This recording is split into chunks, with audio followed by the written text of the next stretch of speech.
the moment. That kind of kills it right away. You're like, I can get out of this. I can get out of this. You know I can get out of this. Did you know that? Oh, my God. But what had she have done something that you could absolutely not get out of? Would you have felt comfortable with that? No, you know what? Well, maybe because I was trying to play along. Yeah. But we might have gotten to a point where, the real me shows up and, Right. I get, like, claustrophobic. Right. And, like,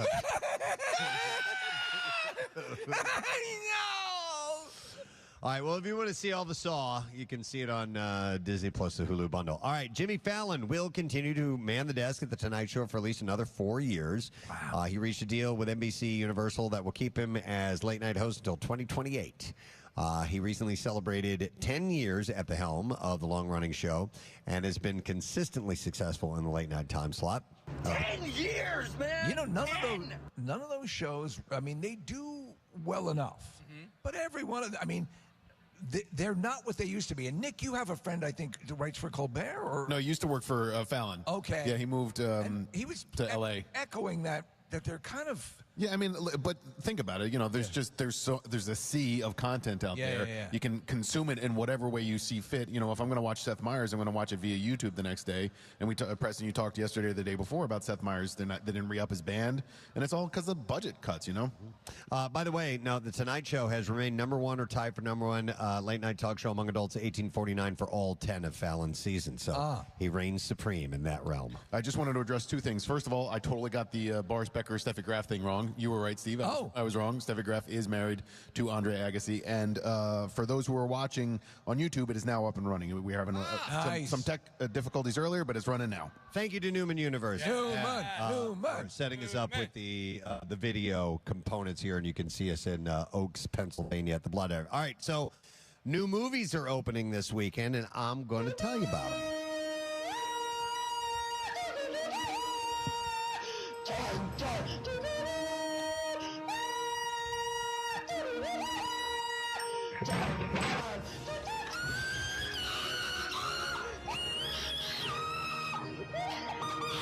All right, so opening this weekend, and very excited about this, Inside Out 2. Animated comedy adventure starring Maya Hawke, Louis Black, Tony Hale, and many others. The little voices inside Riley's head now know her inside and out. But next summer, everything changes when Disney and Pixar's next summer, you mean right now, Disney and Pixar's Inside Out 2 introduces a new emotion, and that is anxiety. It's an hour and 36 minutes long, rated PG, wide theater release, Rotten Tomatoes score at 92%. Wow. Nice. Also opening this weekend is the film Tuesday, sci-fi horror film starring Julia Louis-Dreyfus. A mother and her teenage daughter must confront death when it arrives in the form of an astonishing talking bird. From debut filmmaker Diana Pusik, Tuesday is a heart-rendering fairy tale about the echoes of loss and finding resilience in the unexpected. Hour and 51 minutes long. Rated R, limited theater release. Rotten Tomatoes score is 82%. All right, we'll play the clips now. The Beach Boys documentary traces the band's humble beginnings, shares never-before-seen footage, and features all new interviews. And here, director Frank Marshall talks about getting them back together again. Roll it, Jason. Well, the Beach Boys haven't all been together for quite a while, and they hadn't really spoken in a long time. So my dream was to bring them all back together. That was the hardest part. And then we sat there, and it was like nothing had happened. They were friends, and they laughed, and they sang together, and they cried, and they told stories, and it was just like a big family reunion. Shut the f*** up! The Beach Boys is streaming now on Disney+. Here's our next clip. In season 4 of The Boys, Homelander continues his unapologetic journey to the top of Vought and then the world. Here, star Anthony Starr shares his one-of-a-kind outlook of the character. Hit it? No, I don't know. I don't feel like he ever really wins because of the subjective nature I have with the character and relationship to it. I see it from the inside, where I just see this tragic, maniacal, egotistical narcissist who's the weakest character on the show that wins, but never never really does. Yeah! That's an interesting take on the character, and he's right. He could never win. He's the weakest character. Yes. Stop and think about Agreed, it. He just happens to have an indomitable arsenal of abilities. Yeah. But he is the weakest character-wise. He's the most insecure. Yeah.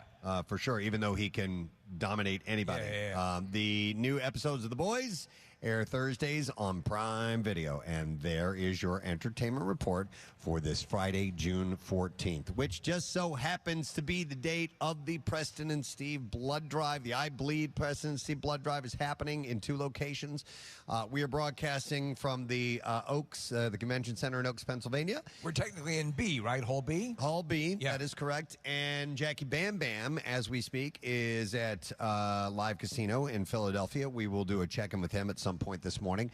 Pierre Robert will take over for him after he's done and broadcast live. And then when Pierre is done, Brent Porsche will be here where we are doing his show. So it's a full court press from the staff. And by the way, when you walk right in, you can see there's a desk sort of in the middle of the room where everyone is getting signed in. There are seats by our area, so if you want to hang out and watch the show as we're doing it, that's absolutely cool. And then they're getting the blood on the other side of the room. But they fill up the space nicely here. Yeah, and you'll be able to find us because we're right next to the Mini Melts. Mini! You can see that right here. And everyone who donates gets the brand new, I believe, for Preston and Steve Blood Drive T-shirt.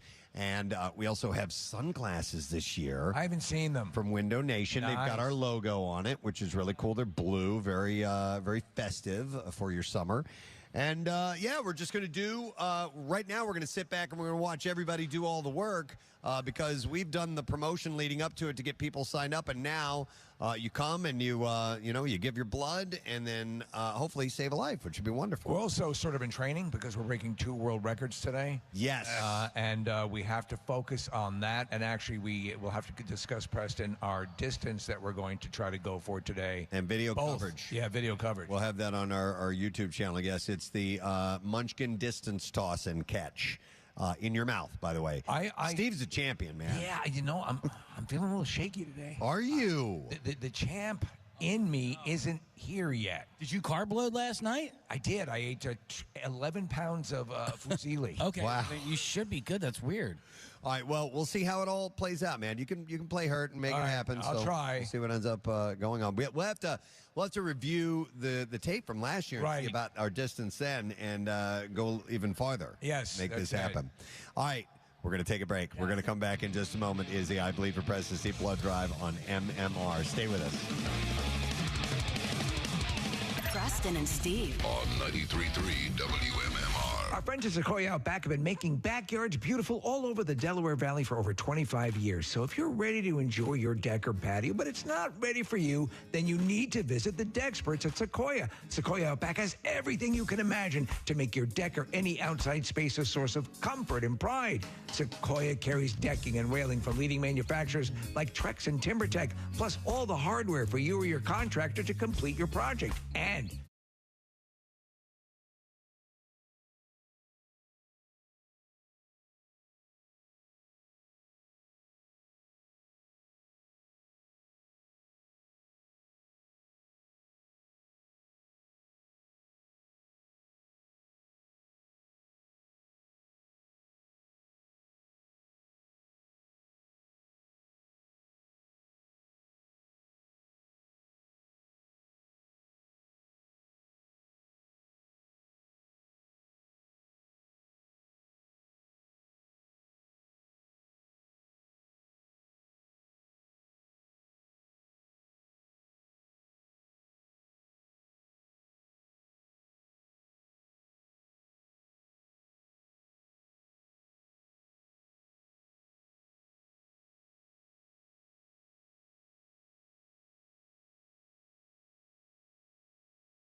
Esquire, didn't we? We sure did. Yeah, stroke. It is 17 minutes after 7 o'clock. It's Friday morning. No sad bro, friend. Welcome to the program as we broadcast live for the I Believe for Preston Seaflood Drive. Oaks, Pennsylvania is where we're located. Jackie Bambam, I've heard, is at Live Casino. He is wired for sound. We will be able to check in with him in the very near future, so I'd love to make that happen.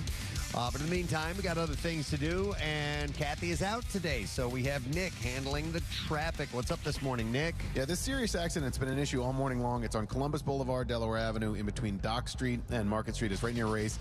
The area has been blocked off. Police are recommending that you avoid that area if you can.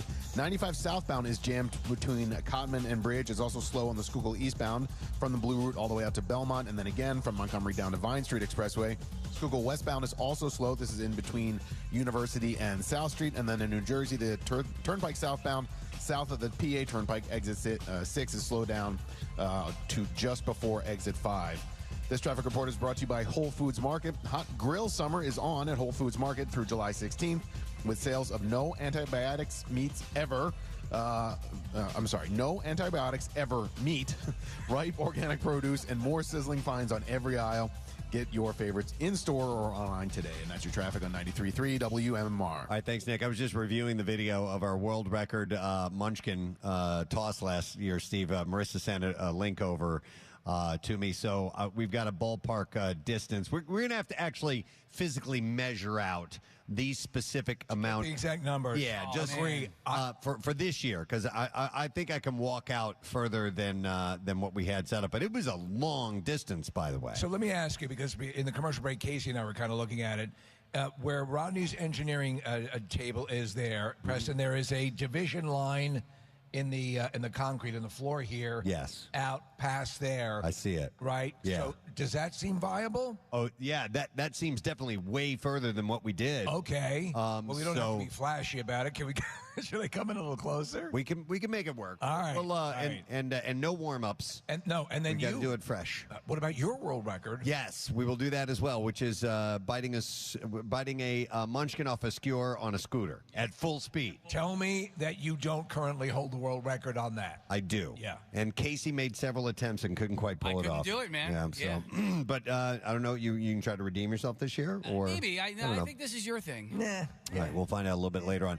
Also, Rodney, can you do me a favor? Check and see if we can check in with Jackie at some point. I don't know how we can make that happen, but I wouldn't mind just at least saying hi to him. But in the meantime, while we are here, I thought it would be nice to clean out my junk drawer. It's the junk drawer. Preston's cleaning out his junk drawer. Getting things out of his junk drawer. Finding stuff here in the junk drawer. By the way, we will, let me dig through the junk drawer. Later on, we will be doing the Connoisseur, and we have all blood-related movie clips. Is this for vampires? Blood and food-related movie clips. Nice. That will be coming along. All right, let me see here. How about, I thought this was an interesting story to pass along. Each year, the United Kingdom, the company's house, has to go through the names of prospective new businesses and weed out the ones that they feel the general public might take offense to. So you're talking about like new restaurants and things? Or all kinds in of general? stuff. Okay, all right. Yeah, all kinds of different businesses. An information request has revealed that over the past year, 761 business names were rejected after they were deemed to be over the line of good taste. So I've got a handful of them that I can pass along to you. And I'll start with the one at the top. And the word is bleeped out, but they literally tried to get the name of the Go F Yourself Club. Okay. Do we? What is this? What is it? I wish I had the details on exactly what type of business this was. So, listen, I assume we have something similar here in the United States. Could you name a business, the Go F Yourself Club here? Well, maybe not. I don't think you could. No. I mean, or if you did, it's a question also of putting up signage, right? Yes. Yeah. Well, I mean, so they have dog grooming. There's doggy style. Yeah. You know. Yeah. In fact, there was a Doggy Style Limited was rejected. That was rejected in the UK. Yeah, so which is interesting because when we look at like the television standards they have there and their safe harbor, like they do full on frontal nudity and all kinds of stuff in the evening. But I'm surprised. When we were there for the Eagles game and we did our second show from there, we had a BBC broadcaster on with us, and we were saying a couple things in just our standard chat. Right. And he was like, we would never get away with that here. Right. We would never be able to say some of the things that you said. And I'm like, well, I thought it was much looser. Yeah. But apparently they're kind of tight on some of the things. So Doggy Style Limited was not allowed. Neither was the Go F Yourself Club. What about cat finger bangers? That one they let slip through because I think finger bang is... it's different there. Yes, it doesn't mean the exact same thing. It's like boot to bonnet. There was also the Bastards Bistro. That was not allowed. So, yeah, wow. Okay, you're right. All right, why would this not be allowed? The Kush puppy. I mean, Kush is... It's Kush perhaps for weed. Weed, yeah. Or does it also have a vaginal implication? KUSH? KUSH I've always thought of as a marijuana reference. Yeah, me too. Yeah, so I don't really know unless you never know. They speak English over there, yes? Well, some of the terms they use, like the word fanny, yes, means vagina.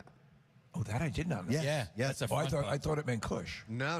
It means if a woman's fanny, you're talking about her front butt. So when you get a ceiling fan, you're getting a ceiling vagina? Well, I don't know about that. All right. Fanny is how that is. Oh, yeah, you're right. So this one was rejected as well. The mind uneffer. So I assume that's like therapy or something I would like assume. that. I frankly, I like that name. Yeah. So, a mind F can be something that confuses and bothers you or whatever. The mind uneffer might be a place that helps to fix that. Another one that was denied, I like this one, the Slutty Pizza Company. Come on. That's good. Company. What about you dumb bitch PR? Do you think that would pass? Dumb bitch PR, it has to pass. You had there was a story a while ago about... I guess in Sweden they're very strict on what you can name kids. Now, mind you, this guy was trying to get Hitler as a kid name. But do you ever hear about that here? I mean, so about names or businesses? Where you would have to. All right, so, child's name. Yeah. I have a friend who worked, and I assume that this company's still around. It was called Diamond Drilling, right? So the name of the company is fine, Diamond Drilling. But then they have a phrase, and this was on all their trucks. And they took a lot of pride in this. But it says, Diamond Drilling, your hole is our goal. I've seen it. Uh-huh. Yeah.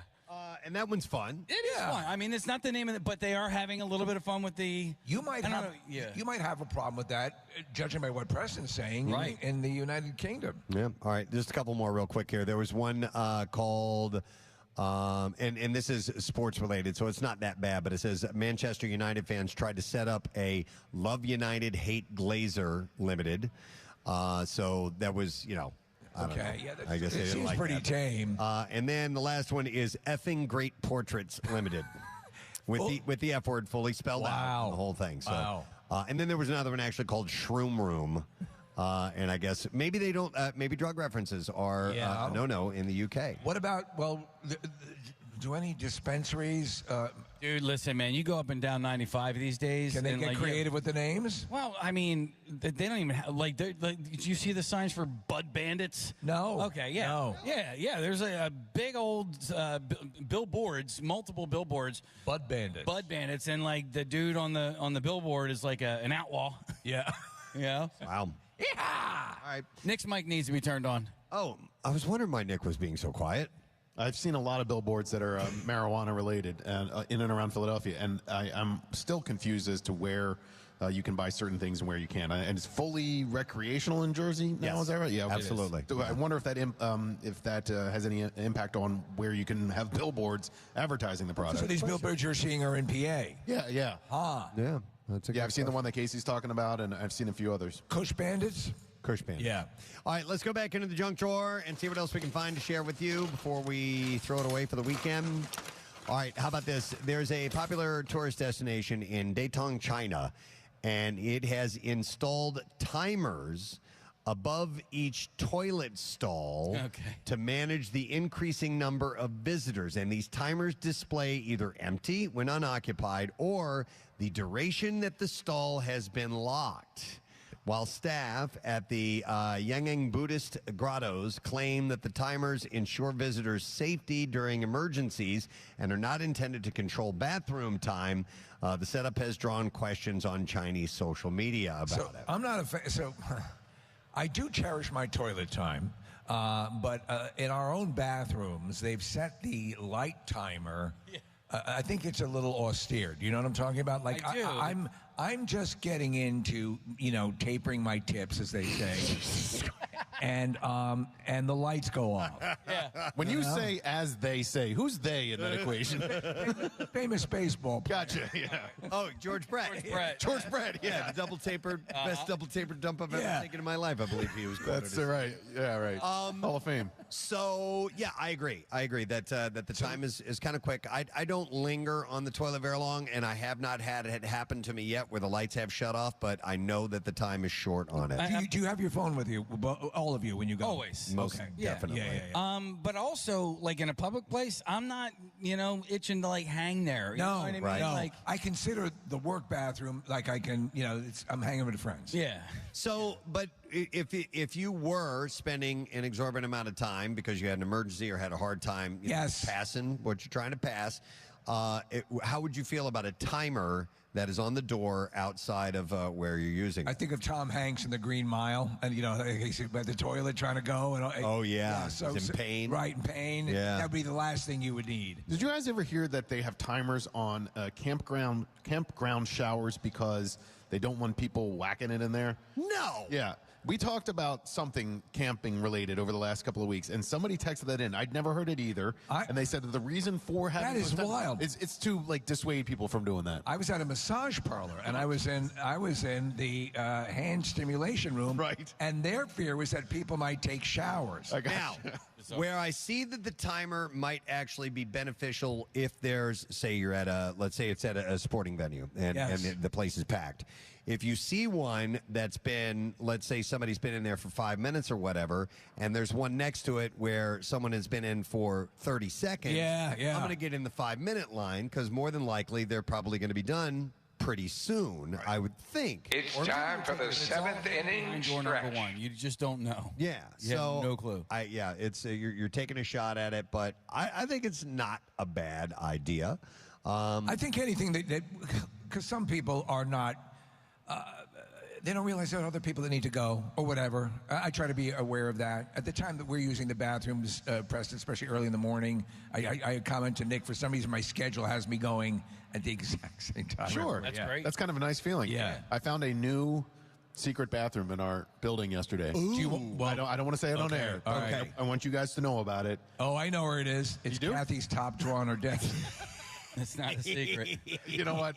Yeah. Oh, I saw a few deposits. molten lava cake. Nick, jot that down. Yeah, okay. I do not want to miss out on the secret because... Or are you comfortable with us going? Do you want to keep it that much of a secret? No. I want you guys to know.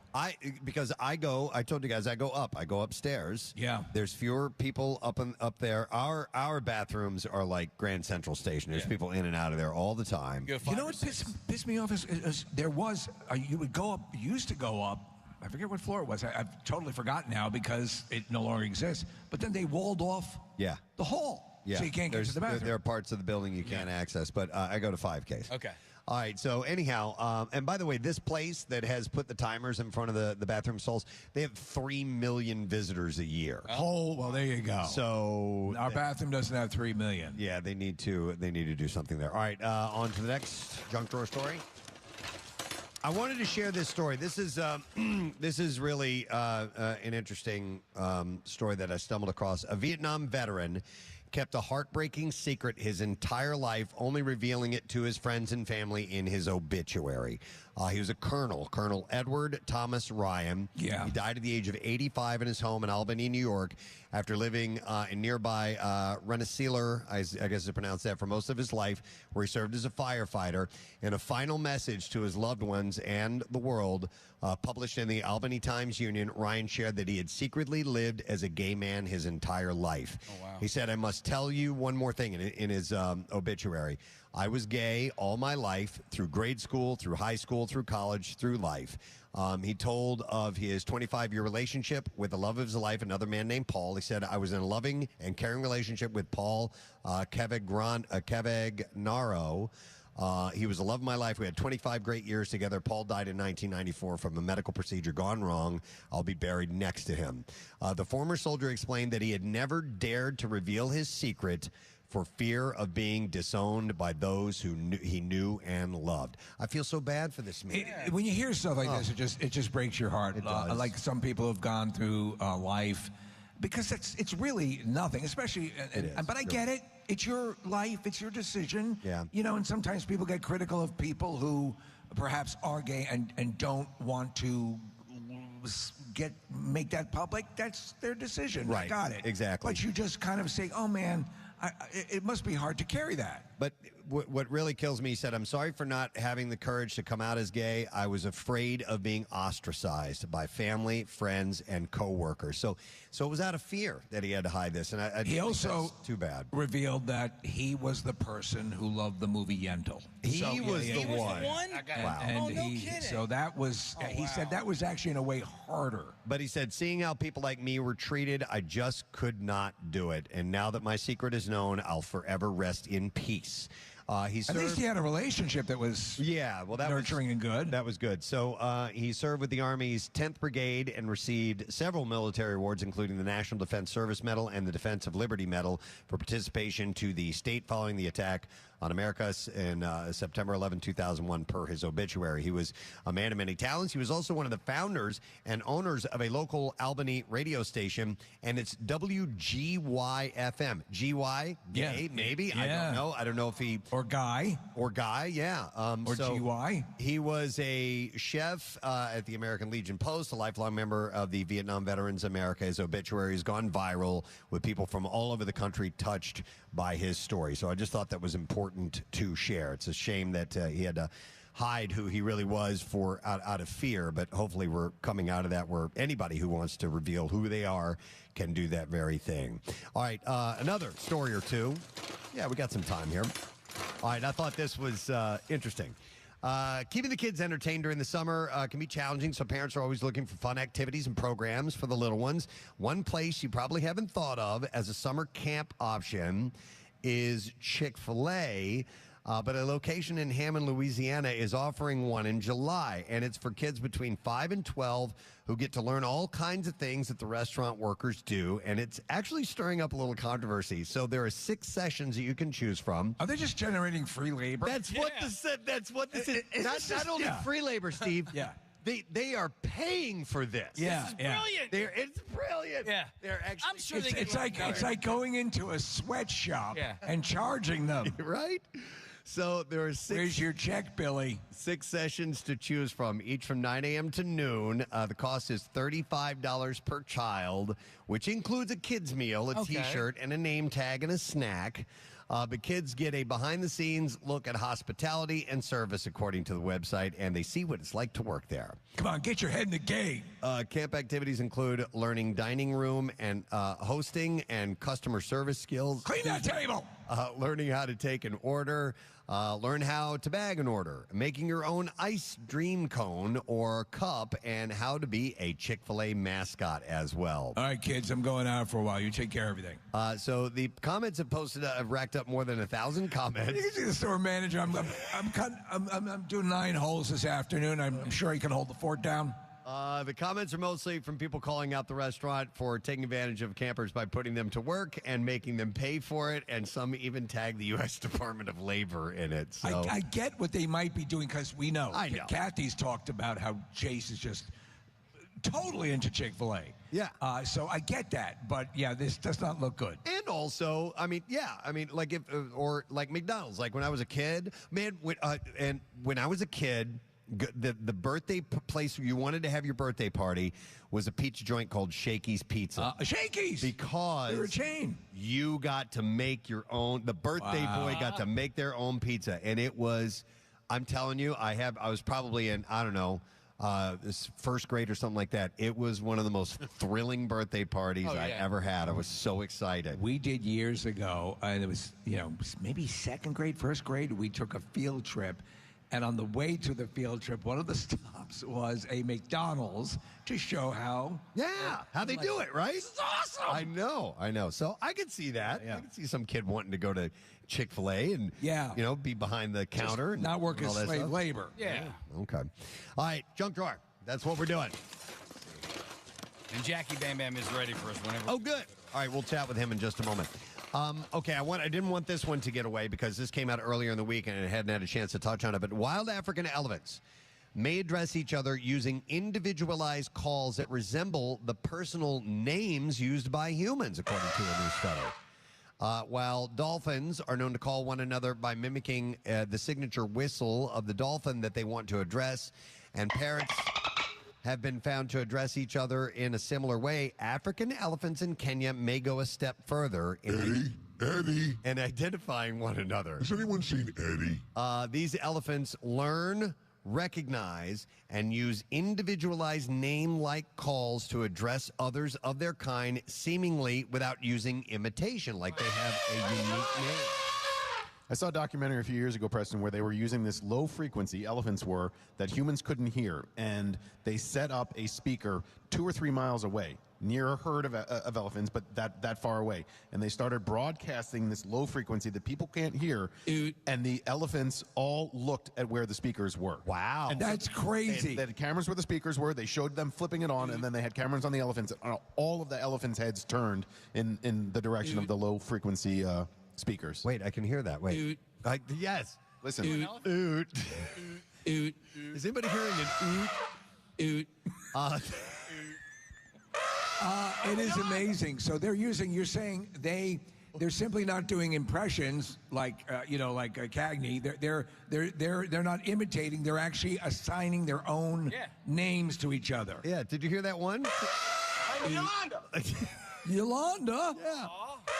I'm Yolanda. The most common.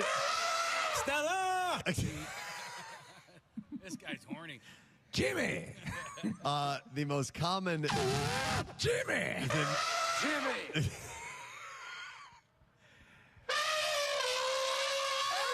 Have you? There's been a couple of clips floating around recently of elephants, which are can be very good-natured, pushed too far. Yeah. And man, oh man, could you? There's one where an elephant is flipping an entire vehicle. I mean, you just want to die. And then with the story from Germany, with I guess Talk about Sound of Music. No. That's a good story too. No, but this is was awesome. specifically about elephants, not elements. I didn't want to go with the World War II. No. No. I had no idea how many elephants actually lived on this planet until Germany. You know the story. We talked about it on our show about about how some African president was like, I'll send you 20,000 elephants right now. Yeah. Because they were talking about like big game hunting and stuff Right. like that. And they were complaining, but what they were actually trying to do, in a way, and Nick, you brought it up. I get it. It seems cruel, and a lot of times you have these closed preserves where they're doing it, but sometimes the populations get so out of whack that the animals start to starve. And I had no idea that this planet was big enough to have a robust elephant population. There are African countries that allow for trophy hunting, and on its surface, trophy hunting is an abysmal and abhorrent practice. But the elephant populations in those countries is healthier than in the countries where it's prohibited. Okay. You can tell Leon. All right, by the way, the most common type of elephant call is called a rumble, of which there are 3 subcategories. So-called contact rumbles are used to call another elephant that is far away or out of sight, which might be, Nick, the one you were talking Isn't about. that having sex over the clothing? And no, that's not a rumble. Dry humping. That's dry humping. Greeting rumbles are used when another elephant is within touching distance. And they can play who's touching you. And caregiver rumbles are used by an adolescent or adult female toward a calf that she is caring for, according to this particular study. So, but they looked at all these types of calls made by wild groups of females and calves. This is actually, they were doing this between like 1986 and 2022. So this is a very long study. So they got to conduct this while the A-Team was on. Really? That's pretty cool.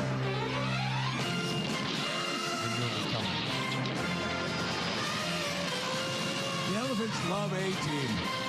All the elephants could be individually identified by the shape of their ears. Did you hear the A-Team? As they have been monitored closely for decades. The idea was that if the calls contained something like a name, then you should be able to figure out who the call was addressed to just from the acoustic features of the call itself. And the researchers found that the acoustic structure of the calls varied depending on who the target call was, meaning that they were specifically...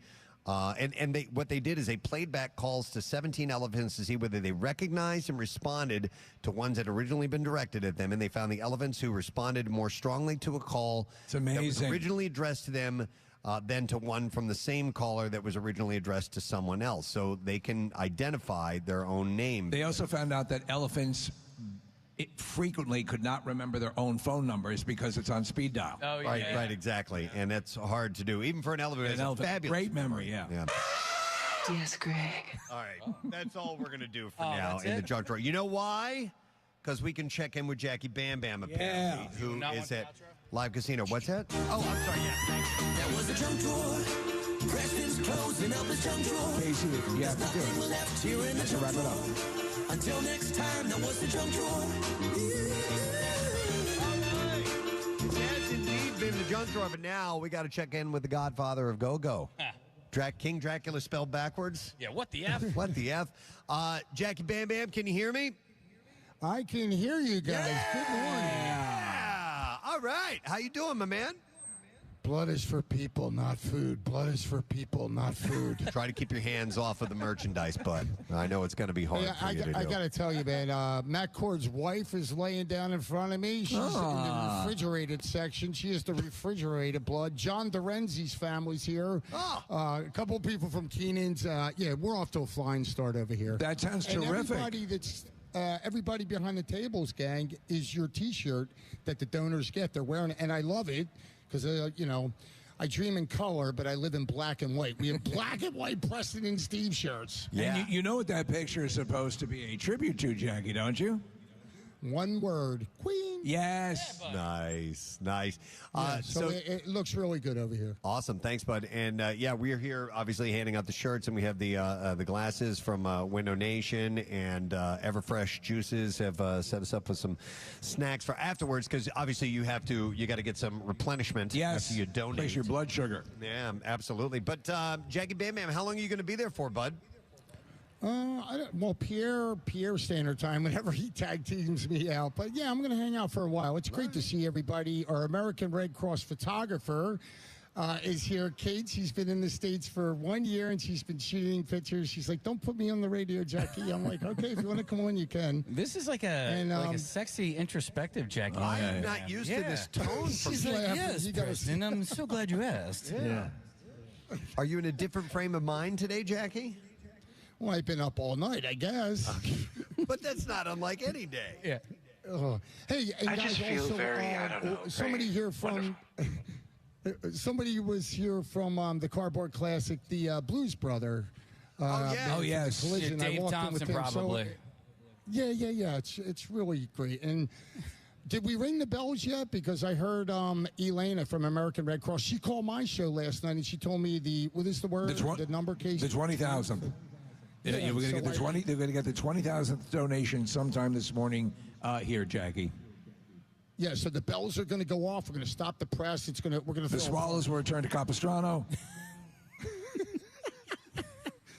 It's going to be great. I don't know if you're going to get it or I'm going to get it over here in South Philadelphia. It's possible. Yeah, they'll alert either us or you when we have that, and we will thank that person profusely because that's a milestone. It's amazing. Yeah. It sounds really good over there, Jackie, that you're hustling and bustling right now. We're doing likewise here, and again, the goal is, and we don't like to do this, but we're going to do it this time. Mm-hmm. We're looking for a record breaker. Yeah, and it's been a pleasure to talk to you, Jackie Bambam. Taste, I love you. Yeah. Thank you very much. Helen Light is, she wanted to say hello to you. That's kind of the vibe that you got going on right now. Yeah. He's late night. Yeah. And now a little people pricing. Yeah.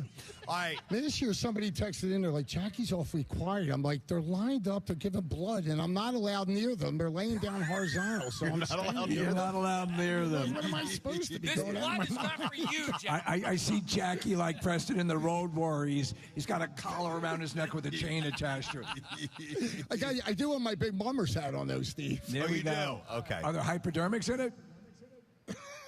I don't know. There's a lot of feathers, maybe. All right, man. No, I know where Jackie is. It's a different vibe than it is here. It's a darker room. It's actually a theater that they have set up at Live Casino, where they have great shows there. By the way, it's a venue, and it's like carpeted. We're more like a warehouse. We can make some noise and stuff here. But Jackie is not one to shy away from getting loud. So this is I'm surprised by that. So Preston, that's just the way of it sometimes. Yeah. Yeah, we're in the concert hall over here. I'm looking at the theater, and the tables are all lined up. And like I said, everyone... May I regale you with a little lute solo? I'm going to get up there and do it. Oh, yeah. I not at any point in time have I ever heard Jackie on this level as far as... You could do QVC. Oh, my God. Yeah, he'd be perfect Look for at that. this lovely comforter. Wouldn't this be great? After a long day I'm like Nick McQueen. I'm painting the picture for you guys. You come back, working out in the yard. All right, Jackie, we'll check in with you later, okay? All right, I'm going to know where that We secret love you. bathroom is. Okay. We love you. Do it. Hi, I'm Jackie Bambam for Twining's Tea. Yeah. All right. Nonetheless, if you're headed to Live, you're going to see Jackie in his headdress. If you're headed here to Oaks, you will see Who's up us for Earl Grey? putting on our program. So let's take a break. We'll come back in a second. We will get to the bizarre file, and trust me, I got some really good stories to share with you. It's the blood drive. We'll be right back. Stay with us on MMR. Preston and Steve.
It's our I Bleed for Preston and Steve blood drive, and it's right about 8 o'clock. Today, warmer weather, higher humidity.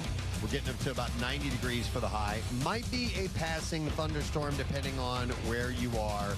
Not exactly sure. Maybe starting later this afternoon, there's a chance for that. The weekend looks great. Tomorrow's like 85 degrees and sunshine. Same thing on Sunday. Starting on Monday and going through the entire week next week, it's going to be 90 plus, maybe 95 on some of the days as well. And higher humidity levels, it's going to feel like it's in the hundreds, triple digits. So just heads up on that. For you, Preston, you're going to avoid all that. You have your big pickle event tomorrow. It's going to be gorgeous. The weather is fantastic, and you have your dog donation Come event. meet Cannoli at Vinyl Revival in Lansdowne. Yeah, so the weather's beautiful to get out to any of these events, so we're looking forward to it. We're going to take a look at traffic. We don't have a Kathy today. We have a Nick. Nick, what's going on this morning? Yeah, this serious accident continues to be out there. It's been an issue all morning long. It's on Columbus Boulevard, Delaware Avenue, in between Dock Street, then Market Street right near Race. The area has been blocked off. Police are recommending that you avoid that area if you can, in between Dock and Market Street on Columbus Boulevard. 95 is southbound, jammed. 95 southbound is jammed between Cotman and Betsy Ross Bridge. There's an accident on the PA Turnpike. This is westbound, right near 476 and the Mid-County tolls. Very slow getting through that area.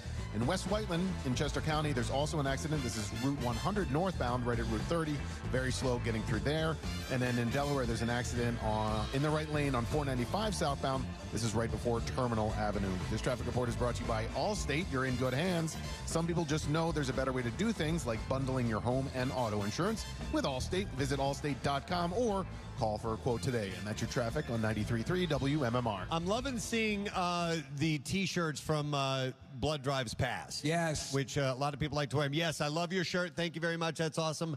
There's a few of the Bleed shirts from Ted Lasso that we got here. Cool hair, by the way, over there. Yes. With the red tips, man. That's the pinkish colored tips there. And then we have the Preston and Steve Phillies logo. She's wearing one of those. I just saw a No Sad Bro shirt a moment ago. Saw a Walking Dead floating around as well. Yes, that's one of my favorites. I just saw Jaws. Yeah, so we've had a number of shirts throughout the years, and we've added to there's a Game of Thrones one right there that she's wearing.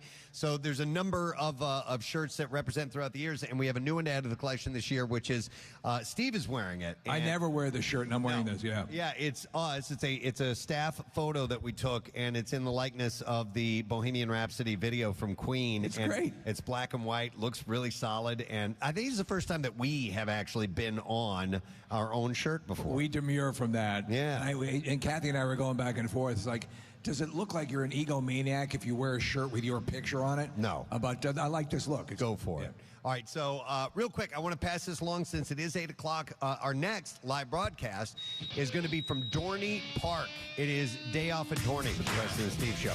And we're going to be doing this on July 11th. So if you would like to go, we have a chance for you to win passes to it. And here's what you have to do. You have to enter a special word at WMMR.com. And you will automatically be entered to win a 4-pack of tickets to join us and get early entry and free parking, all that good stuff. The word is drive, all right, D-R-I-V-E. And just go to WMMR.com or PrestonandSteve.com, and you will find the link. Pop it in there, and hopefully you're going to be winning. We got like hundreds of tickets to give away. Yes. So you got a good shot at winning if you enter. So make sure that you do indeed get to that now. So the word is drive. Once again, it's brought to you by Dorney Park and Wildwater Kingdom for the fun of it. The new coaster is called Iron Menace, which we're very excited about. All right, Jason, can you ring in Friday with our Froggy song, please?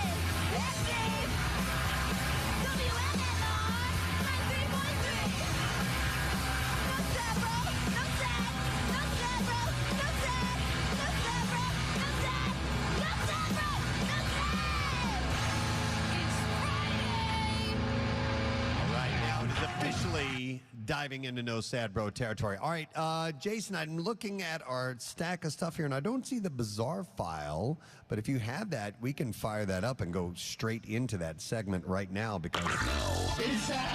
WMMR presents Preston and Steve's Bizarre File.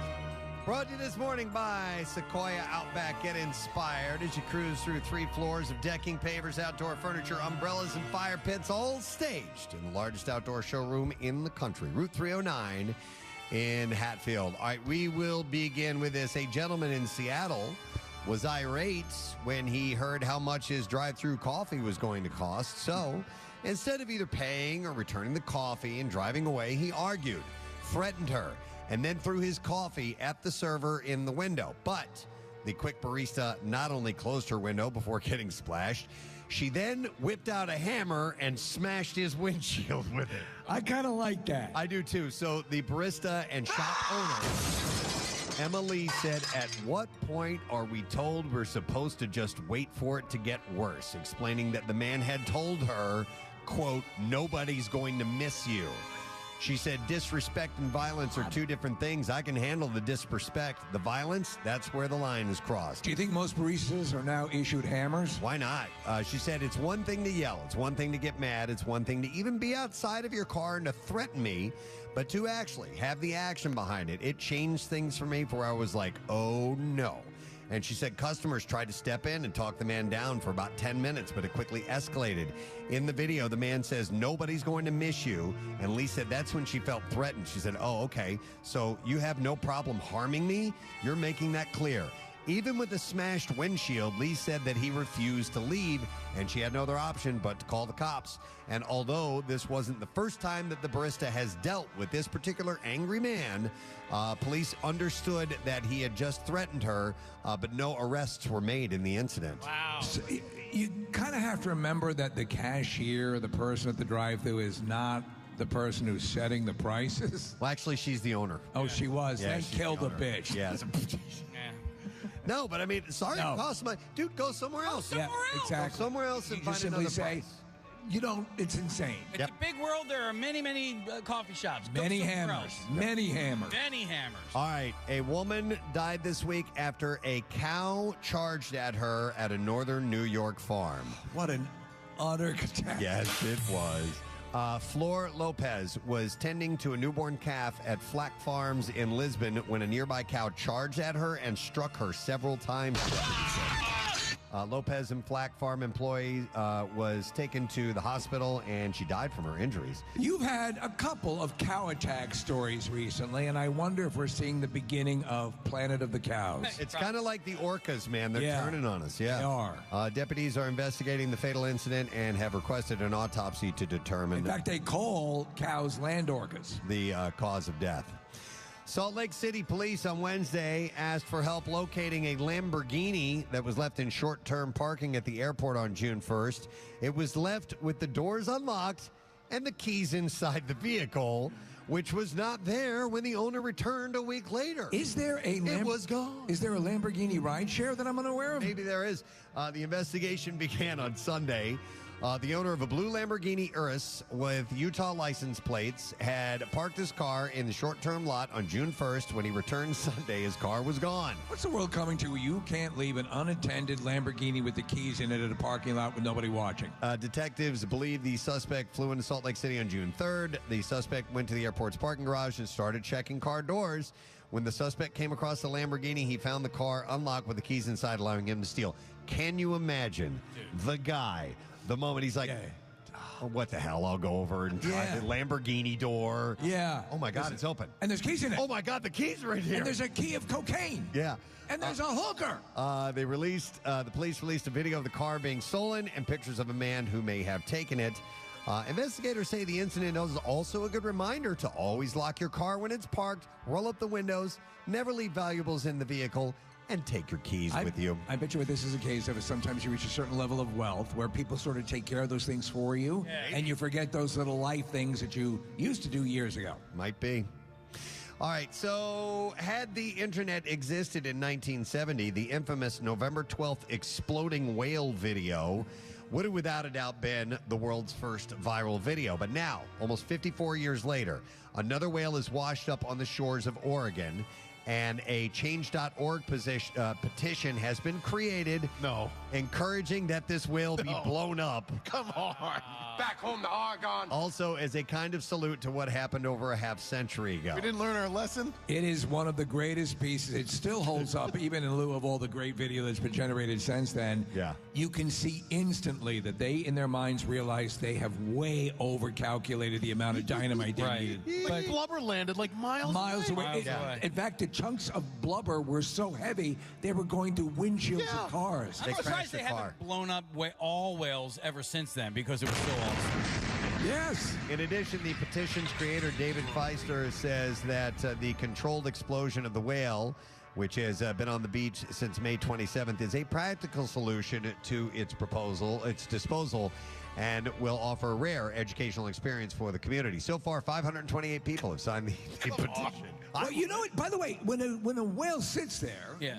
They had those other whales. This was a couple of years ago. Methane starts to build up. Oh, is that bodies. Right? I don't think you would have to use dynamite. You might be able to rely on the contained methane within the whale. It'll take a while, and it just kind of, it won't gigantically explode. I mean, they want to disintegrate. Oh, okay, they want to disintegrate. Right. So the ambergris is it's whale vomit. Whale vomit, yes. And they use it for perfumes and colognes. Incredibly valuable. Do they? Is it always in, like, if you see a washed up whale on the beach? No. Okay. Not all of them they have it. Okay. Yeah, and not all of them have ambergris. It has to be. It's almost like a pearl in an oyster. Some oysters have pearls. Some whales have ambergris. It's like a bezoar. Yes. One of those things. Or a dick fur. What's a dick fur? I'll say this. Oh, I won't say this. I'll ask this. I'm trying to learn how to express myself as a human.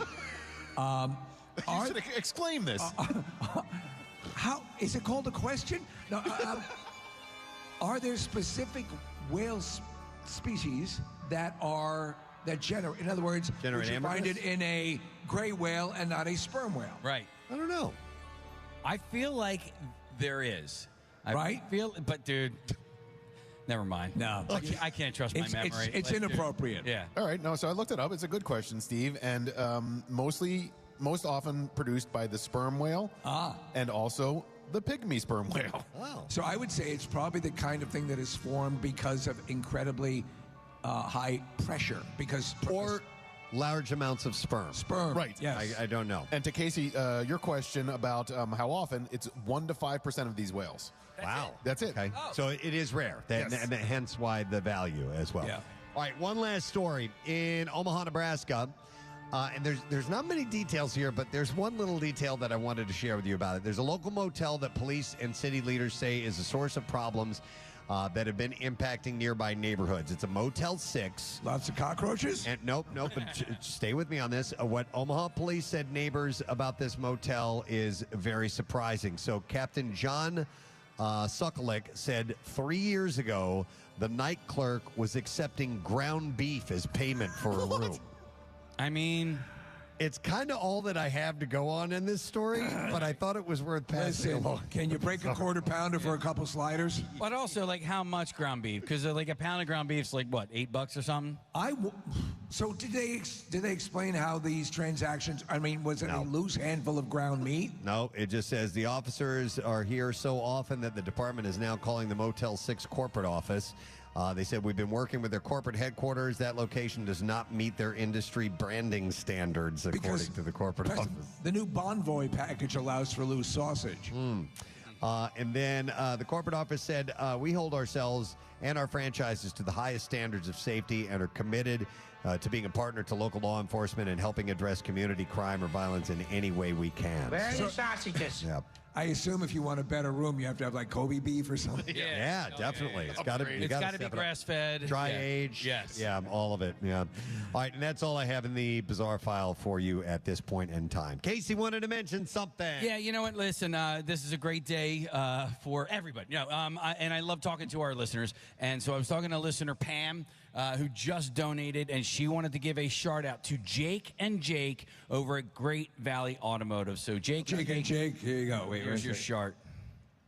There you go. Thank you very much. And then also at some point, very, very soon, I just had this thought during that the beginning of this conversation, but with the collection of donors here that are wearing shirts from other donation days, I would love to get a collection of those guys together. A photo? Yeah, a photo with all their nice. T-shirts. Yeah. Yes. Yeah. By the way, we're looking at some people who have just donated. Without passing out, make some noise, please. Well done. Love it, love it, love it. This place is so huge, by the way. I mean, it is just hundreds of thousands of square feet, it feels like. Do you notice the almost immediate smile that occurs when someone is given blood and they realize the good that will be done with that blood? Yeah, it's such awesome. a wonderful thing. And they get it done early, leading into the weekend. Their day is going to be over with. Their blood's going to be replenished a little bit later. I actually have some very interesting blood facts, if we get a moment, that I would like to share with you guys that maybe you did not know. And we do have to speak. We're going to speak to one of the officials here at some point this morning. Yeah, we're going to have on Jen, who is the regional executive of the American Red Cross at some point. So we'll chat with her. I haven't seen Drippy. No, the blood drop. Yeah, we'll see about him a little later on. But we also have Jackie Bambam, who we had checked in with at Live Casino. We'll do another one with him in a little bit. And I believe when we return, a world record attempt is going to be taking place. Maybe two. Maybe two. We'll see about that. But yes, one for sure. We've measured it out. We'll do that. And if we have time, we're going to get to the Connoisseur here in a bit. Yes. We got all blood food related movie clips. Blood food. Yeah, blood food. Believe it or not. It's the lesser Van Damme movie, Blood Food. There is a tie-in with food and blood that we will get to in a moment. So we'll take a break and we'll come back in just a second. It's the I Believe for Preston Steve Blood Drive. We'll be right back. Preston and Steve. On 93.3 WMMR.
Halen, Wolfgang Van Halen at that, and Mammoth and Celebration of the End of the World. Great song. 8:26 a.m. at the President Steve Show.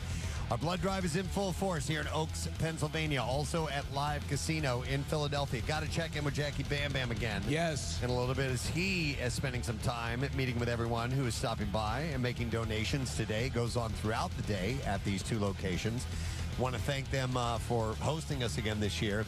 Also, our friends from Minnie Melts Ice Cream are going to be here in a little bit, offering up some freebies there. You love that. And thank you to Window Nation for our sunglasses that everybody gets today. And, of course, the I Believe in Preston Steve Blood Drive T-shirt that people are receiving. And Everfresh juices and our friends from Dunkin'. A lot of people to pull this thing off. So we appreciate everyone's help. And, of course, you guys, our favorite people, the listeners who are here to donate. It's amazing. We're going to take a look at traffic. Kathy's out today, so Nick's going to bring you home. What's going on, Nick? Yeah, it looks like that accident on Columbus Boulevard, Delaware Avenue, has finally been cleared, so you should be able to get through that area right near Ray Street. That is finally cleared. It's been a problem all morning. 95 southbound is jammed between Cotman and the Betsy Ross Bridge. And the Schuylkill Expressway westbound, that's jammed in between Bear Avenue and South Street. And it's also slow on the Schuylkill eastbound between the Blue Route all the way down to Belmont, and then again from Montgomery down to the Vine Street Expressway. This traffic report is brought to you by Whole Foods Markets. Have a red hot summer at Whole Foods Market. Get red cherries for $3.99 per pound with Prime through June 18th while supplies last. Shop in-store or online. Terms apply. And that's your traffic on 93.3 WMMR. All right, thank you, Nick. So a couple things we're going to try to pull off in this particular segment. We'll see if we have time to get to the Connoisseur. If not, we'll do it in the following segment. But starting 2 years ago, we didn't even know we had this in us. No. And we realized afterwards we had broken a world record. Well, we knew we were fair to Midland athletes. Yes. But we found out that when a certain baked good was introduced into the mix, we became world champions. We did. And by the way, Duncan this morning brought in fresh, hot bagels. Which were wonderful. I love the Dunkin' bagels. I do too. And Casey was kind enough to grab me. Whenever you get a variety of donuts from Dunkin', there's always one cruller in there. Yeah. And that cruller goes really quickly, and that's my favorite. And Casey snagged me a cruller this morning. Yeah, well, I used to always snag you the toasted coconut. I like those too. I know. Yeah, those are my two go-tos for sure. But I would grab cruller first. So thank you for doing that for me. But I have a box of 50 munchkins here. And we had Rodney measure out. So we've never really officially measured it. We just knew it was a world record because when you break a world record, you just know it. You know it. Yeah. And so measured out a distance, Steve, of 60 feet. 60 feet. Was that last year's or year one? No, this is now. Okay. This is what we're going to attempt now. I think it's much farther than what we've done before. I think it is. And you've even stepped back a few feet. I'd almost call this like 63 or more. So we actually, with the way the desk is configured here, the broadcast area, we were kind of going the length of that, maybe a little bit more for this munchkin toss. Now Preston is going out away from the broadcast area, and you're actually about 12 feet from the mini melt stand? And I am this gray line I'm standing on here is right about 60 feet. This, I think, is a lot farther away. I think it is much further than 60 feet. It is. No, I don't think it's more than 60 feet because Rodney shot it, but I think this is farther than what we've done before. Way by far. farther. Yeah, I'm going to say by maybe a third. Yeah, at least 10 or 12 feet. And at this distance, the actual variety of munchkin is very, very important. We've already discussed, Case. Yep. We're going to have to go cake reliant. We're going to have to go with the chocolate glaze. We're going to have to go with the other cake. And then Preston, at this distance, we've opened ourselves up to weather conditions. Yep. We've opened ourselves up to predatory birds.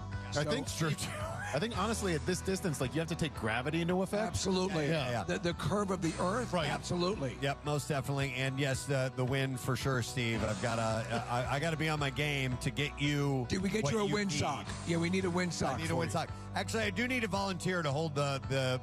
Would you mind, sir? Thank you very much. Now, you've never met this gentleman. I've never met this gentleman. He's been here before because he's wearing an old Preston Steve Blood Drive one.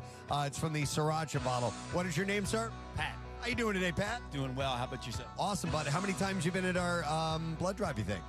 Probably 6. 6 times? How many times have you held a man's munchkins? Never. All right. You're wearing a hat. It's a Marine Corps hat. Are you a Marine? Yes, sir. Thank you for your service. I appreciate it. Once a Marine, always a Marine, right? Absolutely right. And happy birthday. To the Army. It's the Army. Oh, the Army. It's the Army's birthday today. So, An Army brat. So you got them both covered. all right, well, you're going to help us with a world record. Do you mind holding this? All right, thanks, Pat. All right, so Steve, I've got the chocolate ones, which are a little more dense. Roll with the chocolate. All right, you want to do the chocolate? Yeah, chocolate's your favorite anyway. So Yeah, and we're not going to, no practice. None. We just go and see what we can do. Now, this first one is not going to go anywhere near him, okay? This is just to try it out. And, dude, my shoulder's been giving me some trouble. Oh, so man. Do you want to underhand it or overhand? No, I'm going to try it. I'm going to try this, okay? All right. But if it starts to hurt too much, I may have to bail. I may have to tap out in case he might have to take Dude, off. my arm is actually in peak condition right now. So Okay. All right. You saw me throw a golf ball almost 100 yards the other day. We saw you throw a medicine ball from the parking lot up to the roof of the building. I threw a golf ball no less than 95 yards. He did. I saw him do it. Do you think from here you could throw a football to the top of a mountain? Okay, Yes. here we go. All right. All right, you ready? First attempt of a world record. All right. 60 feet. Let's try it. No. Is that short? Yeah, it bounced off the table. All right, good. Though you are well within operating parameters. Yep, I got a feel for it. All right, this one's better. Here we go. Ready? Yeah. Still short? Short, yeah. All right, no problem. I know what to do. I'm going to take a step back, use a little momentum. Here we go. Oh, it's up. It's So close. That was so close. So close. Oh, So That close. hit your face. Right here. Right Hey, here. dude, okay. he's wearing headphones. He's holding the microphone. I can't believe the And I am concentration. also preparing my taxes. All right, here we go. Ready? Here's the first legit attempt, or second legit attempt. Here we go. It's up. It's at his mouth. Oh, my God. Just a little short. So Right close. here. Right. I wish there was wet paint on them so you could see it hit right face. All right, here we go. My coffee fell off. It's all right. Well, all good. All right, here we go. Next one. Oh, that's a good one. It's right at him. That too short? Just a little All right, a little more lob on that. All right, here we go. Next one. We're going to need a cleanup crew here in a second. All right, here we go. This is a good one, Steve. Oh, that's it. Oh. Short? Coming in short. Damn it. Okay. A little more arc if you can. A little bit Yeah. lift. All right, here we go. That one's way up there. Okay. Is that too much? That was the one. All right. That was back towards the running track. We're there. We're all around it. All right, here's the next one. Oh, come on. Oh, damn it. I think he lost. Keep him coming. Just keep him coming. Just rapid fire. All right, next one. Oh, that's too much. So that had a little bit of lift on it. Okay, I have the ability. All right, here it is. Come on. Oh! Close! We're there! We got to get this. We're almost out of chocolate, by the way. Is the Marine okay? Yes. Pat, you okay? I hope this isn't kicking flashbacks in for you. What was your job in the military, in the Marine? Military police. Okay, you didn't have paid. Nothing with baked goods. All right, here we go. Well, I don't know. Police, baked goods, donuts. All right, here we go. Next one. A little low. Yeah, sorry. Nose. All right, I'm sorry. I got to get the arc up. Here we go. One more time. We can do this. God damn it. Oh, come on, baby. Oh! Bottom lip. I keep hitting him on the face. That's what she's. I know. Next one. Here we go. All right. God damn it. God. That's it. Yes. Oh! That one was on you, Steve. It's my mistake. My This is bad. the last chocolate one. This is it. We have another just in case. Okay. God damn, we gonna do this. I told you I felt a little scared today. Champions. Here we go. That's pretty long. Oh! In and out! In and out! That was so close. It doesn't count. It doesn't count. I'm a champion. I don't accept that. Steve, could you taste that one? I could taste it. I could taste victory. All right, let me try this one. This is like a cinnamon one. Oh, this is I don't good. think I'm going to be able to get it to you, but we're Oh going to my try. God, it. that's Not as dense. Here we go. all right. We'll try cinnamon. I don't know. Yeah, that That's hurt. like a curveball. No, it's That not. hurt. Cinnamon's not aerodynamic. I You need need more a reliever? I Here we need- go. I think Case. I think I'm. I got to tap out. All right, Case, try it. We're going to the bullpen. Yeah, my shoulder hurts. What am I doing? I want to say this right now. What you just saw was a champion playing hurt, and I think that Preston deserves a round of applause. Oh, thank you. Pat, stay right there. We're gonna. I apologize because I'm about at 80%. I don't feel I'm giving my all. Yeah, you warming up? Yeah, you know what? I'll stay with you. I'll stay back here with you. Yeah. I'm going to set these over here. Preston, whisper in his ear that all glory is fleeting. All right, guys. So, throw it farther than you think you need to, and arc it. Arc it way up there. Arc it. Real good. Arc it good. All right, so here we go. Up high. Man, if we do this on the first try. Oh, we could light it. All right, good. He'd be thrilled. I'd be thrilled. I'm getting munchkin burns. It's up. All right, so, yeah. Arc it a little more and just a smidge farther. All right, here's the toss. Whoa. It's okay. All right, hope. It's up. That looks like a good one. It's headed towards Steve's mouth. No, right off of his chin. God damn it, it's right there. It's hard, man. We're talking 60 feet. This is really far. Here's the next one. It's up. It's a little low. See, I'm in school now, and the kids are laughing at me. I'm having flashbacks. A little more arc. All right, there's the next one. It's up. It looks like it's a little too far. You're swinging right as well. All right, Casey with the toss. This one looks good. No. It went into the garbage, though. Oh, good shot. All right. Up again. Another chocolate. We're going to run out of chocolate here shortly. That one's a little low. All right, I'm taking my headphones off. How do you feel about ones off of the floor, Steve? All right. Steve can't hear me anymore. Next one's up. It's headed towards him. It is just a tad bit. A little bit more lift. A little bit more lift. So what I found, Press, is after a few throws, the glaze sticks on your fingers. It does. Yeah. So but what about after 51 throws? You don't want to lick your fingers and then grab more. That's what I almost did instinctively. All right. Or maybe I do want to do that. Eh? All right, let's give it a shot. Here you go. Casey with the next toss. It's up. This one looks good. No, it's short. It's short. It had good trajectory. Just a little bit more. A little more arc, a little more distance. It's up. It's too much. It's really hard to get it right. I know. This is a two. Really, the difficulty is more with you guys. You have to judge. I'm just an open hole. All right, here it comes. That's Nick. It landed right in front of you. Thank you for the cinnamon. All right, Case, come on. Oh, here it goes. Come on! Oh! It went in! I tasted it! In and out. In. Case, one more. The trick is to know, Nick. Out. Can you do me a favor? Yeah. Yell in. Okay. So I know to close my mouth. Everyone, in. In. All right, here we go. The crowd is chanting. The throw is up. It looks good. Oh, it's just a little bit off to the right. All right, we only have a couple more. All right, here we go. And at some point, hit him in the chin. I heard a mouth sound. All right. Actually, some of my teeth are coming loose. All right, Casey's got a powdered one now. We're out of chocolate. Yeah, man. These are hard to throw, dude. All right, it's up. It's headed. No. You got some. At some point. This is like some bizarre porn site. At where some you watch point, people have munchkins thrown at them. At some point, not only are we going to run out of donuts, we're going to run out of listeners because they're going to be gone. Right. This is such a waste of food. I was cleaning out my refrigerator last night, and my dog sat there as he watched me throw all this stuff into the trash. He's like, "What are you?" And I could only imagine what he'd be thinking right now. But it's a waste of food, but it's inspiration to millions of people. It's for blood. All right, here we go. Come on, try it, man. Get it up in the air. This is a good one. It's just a tad bit short, man. You had the right line. Here's another one, and now those are fun because we can see the powder kind of explode go with when powder. it lands on you. Case, we're only going to give you a couple more because we got to move along. Here's another one up in the air. It hits Steve in the chest. Let me try this. These are like squibs. Let me try this. Yeah. Can I have a munchkin? Case, do you want to try catching reverse? All right. Give me a couple more here. I'm dialed in right now. He's getting in the zone. Because I think I've got the yips. Here's another good one. Oh! Man. Hit him on the neck. All right, come on, God damn it. Maybe 60 feet was too much to... No. Okay. The front of Steve's shirt looked like he's been in Scarface. Yes! Yes! It's done! Mic drop! A new world record! After 250 attempts, it finally happened.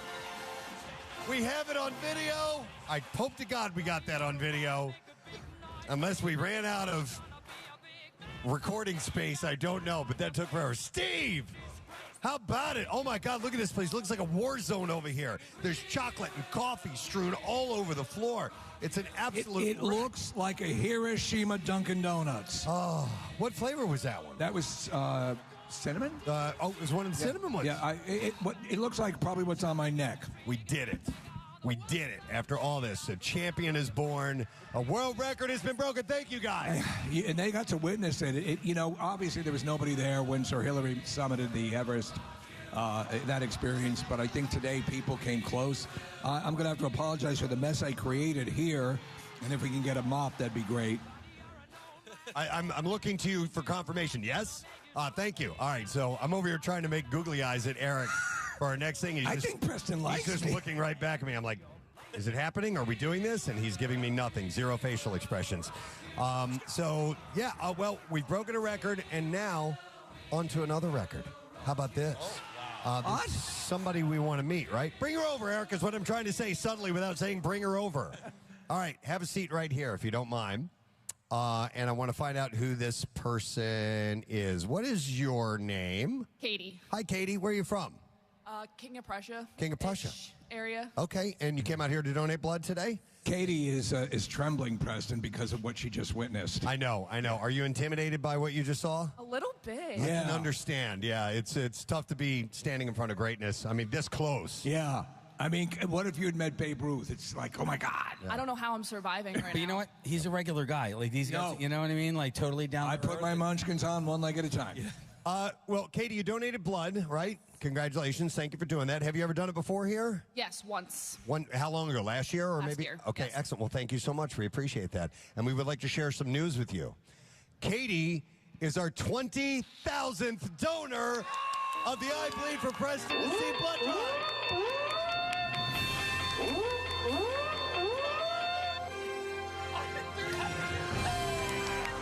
We're trying to do these little confetti cannons, and they're not working. Yeah, I didn't read the directions. Well, we would like to congratulate you. Yeah!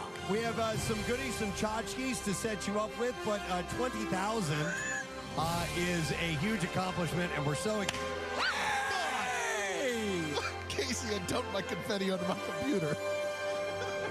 Dude! That made a horrible mess. I thought the mess that we made with the munchkins was bad. Dude, This one. come over here and look at my computer.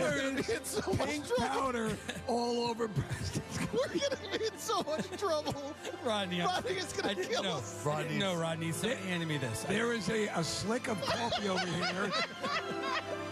This is the Casey. I thought this was just going to be like confetti, like just ripped up paper. No, it's powder. We shot fine pot powder in all of our equipment. Oh, my God. But it's going to be, it's a girl. It's 20,000th donor. Oh, my God. That's huge. Well, thank you so much, Katie. Thank you. Turn the music down, please, if you would. Thank you. Oh, he can't because the button's stuck in place. Yeah, from the powder. The powder. That caked everything. Oh, my God. Tell us a little bit about you, if you don't mind. Where are you from and what do you do and all that type of thing? Well, I'm from Norristown. I'm going into my third year at Millersville University. Oh, nice. Studying sports administration and media production. There you go. Oh. Please ignore everything you're seeing here today. Yeah, this is not how you do it. It's not the way you Trust do me. it. Take this experience back to you with the school, and maybe you can I teach plan it. to. I plan Does to. your school have any sort of computer repair? No, but I do know somebody All that right. happens to be my dad that works in like that kind of department. Okay. All right. We might be calling upon his services. So you're in your third year in school. That's great. And hoping to go on to do what exactly, do you think?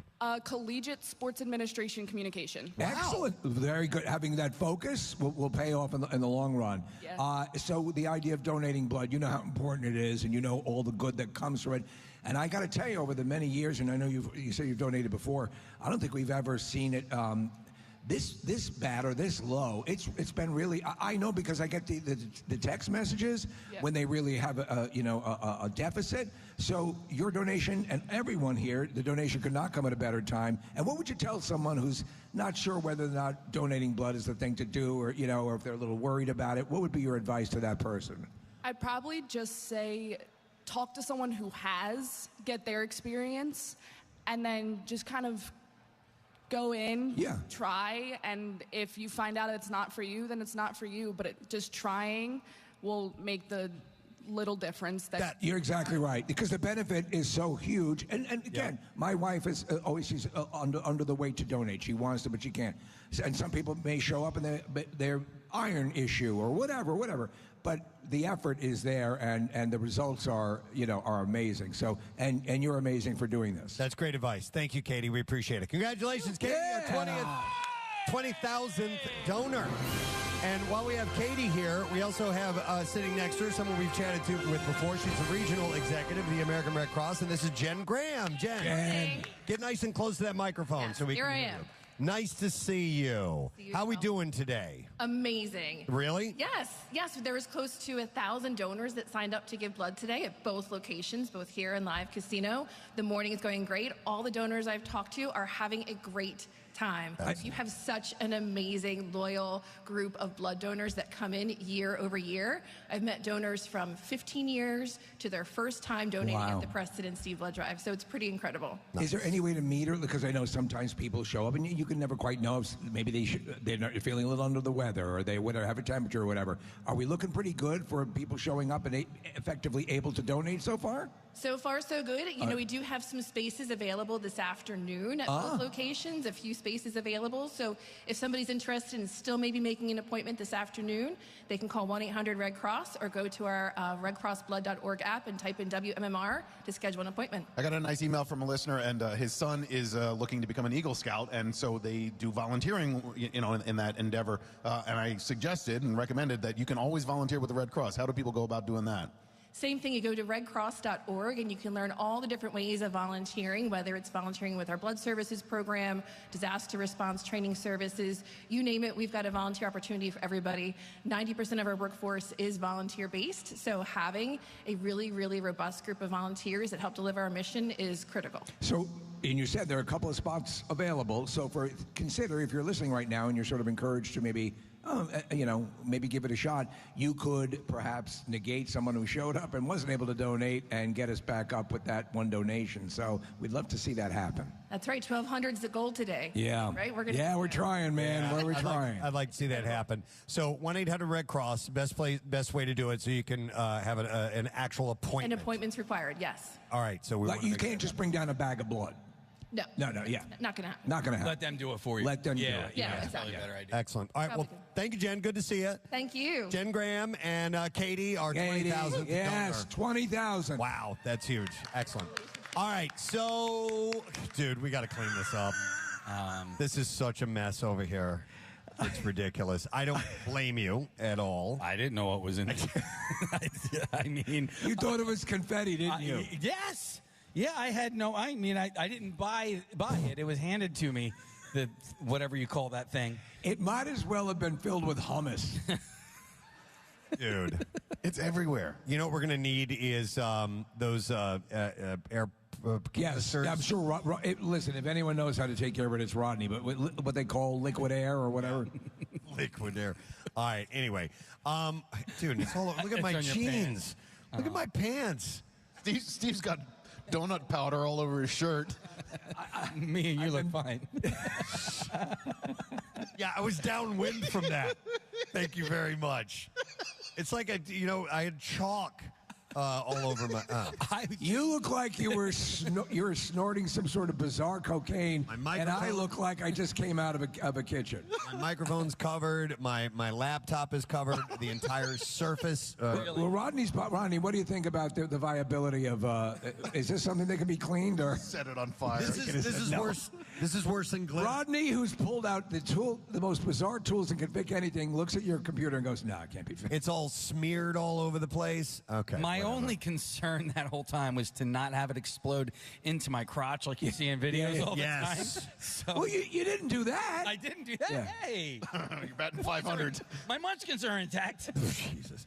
I'm looking at the clock. I think it's a little too late to get into the Connoisseur right now. Yes. Yeah. Because we will save that, I think, for the next segment. For the next I have to apologize. I was not on my game until the end, and it came through, and I think the pairing worked. But I did not plan to go 230 munchkins. Right.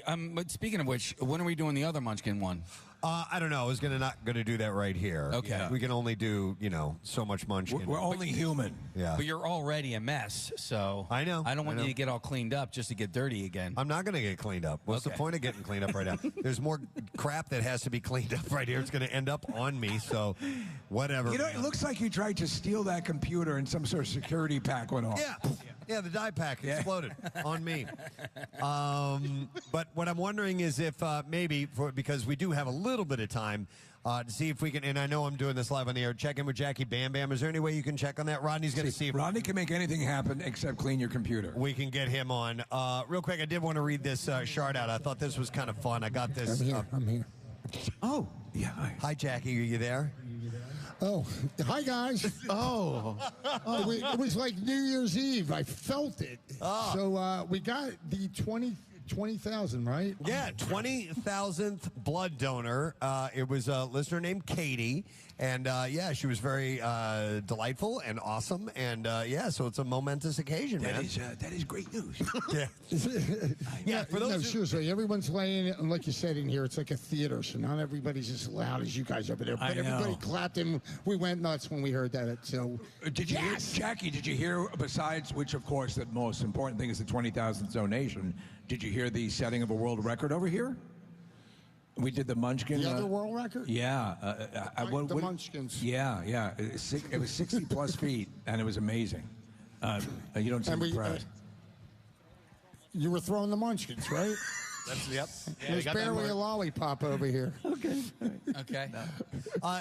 Jackie, so tell us a little bit about what's going on over there and what you've seen. Well, what's going on is we're lined up, like you said, and they're coming through the doors here at Live Casino, and everybody's laying down, but it's a little bit more quiet over here. No, it is. I tried to take a tour, and the guy was like, "You can't come over here, Jackie." So I'm like, "All right." I'll go back over to my broadcast booth. But I'm waving to everybody, and we're seeing a lot of Preston Steve listeners from Cardboard Classic. You're shooting them. Yeah, I'm not shooting them, but if I do, I will take their blood for us.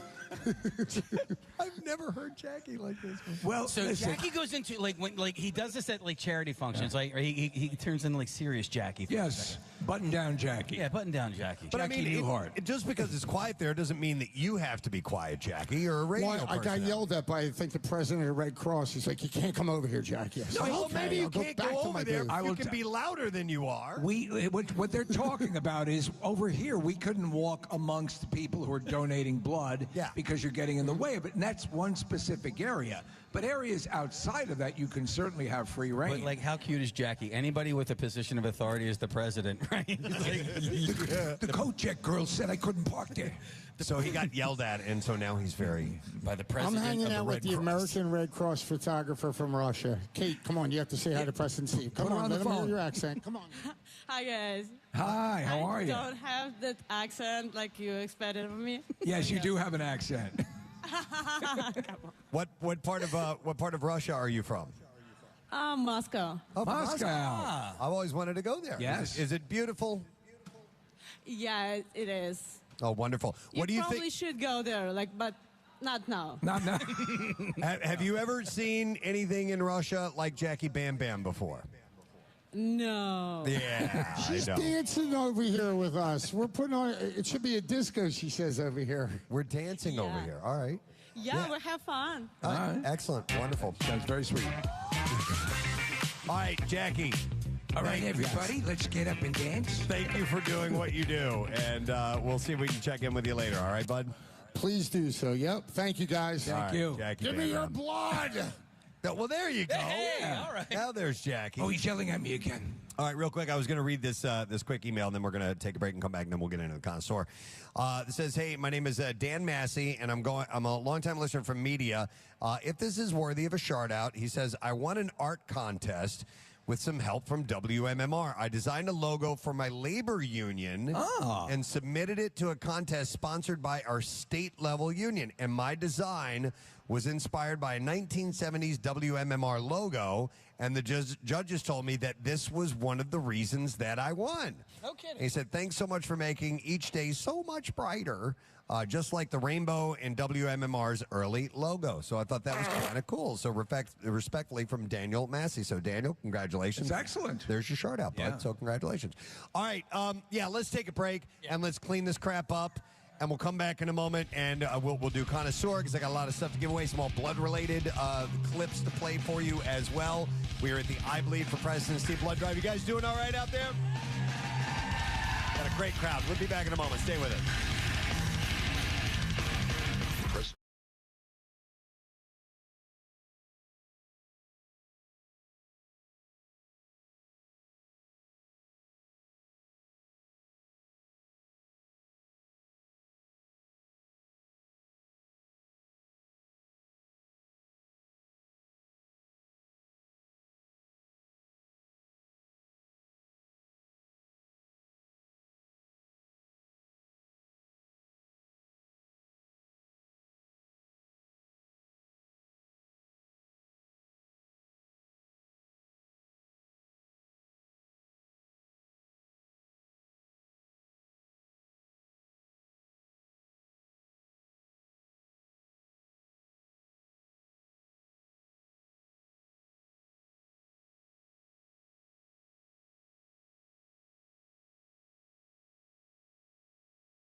Steve Show. It's about 7 minutes after 9 o'clock on this fine Friday morning at the, I believe, Preston Steve Blood Drive in Oaks, Pennsylvania.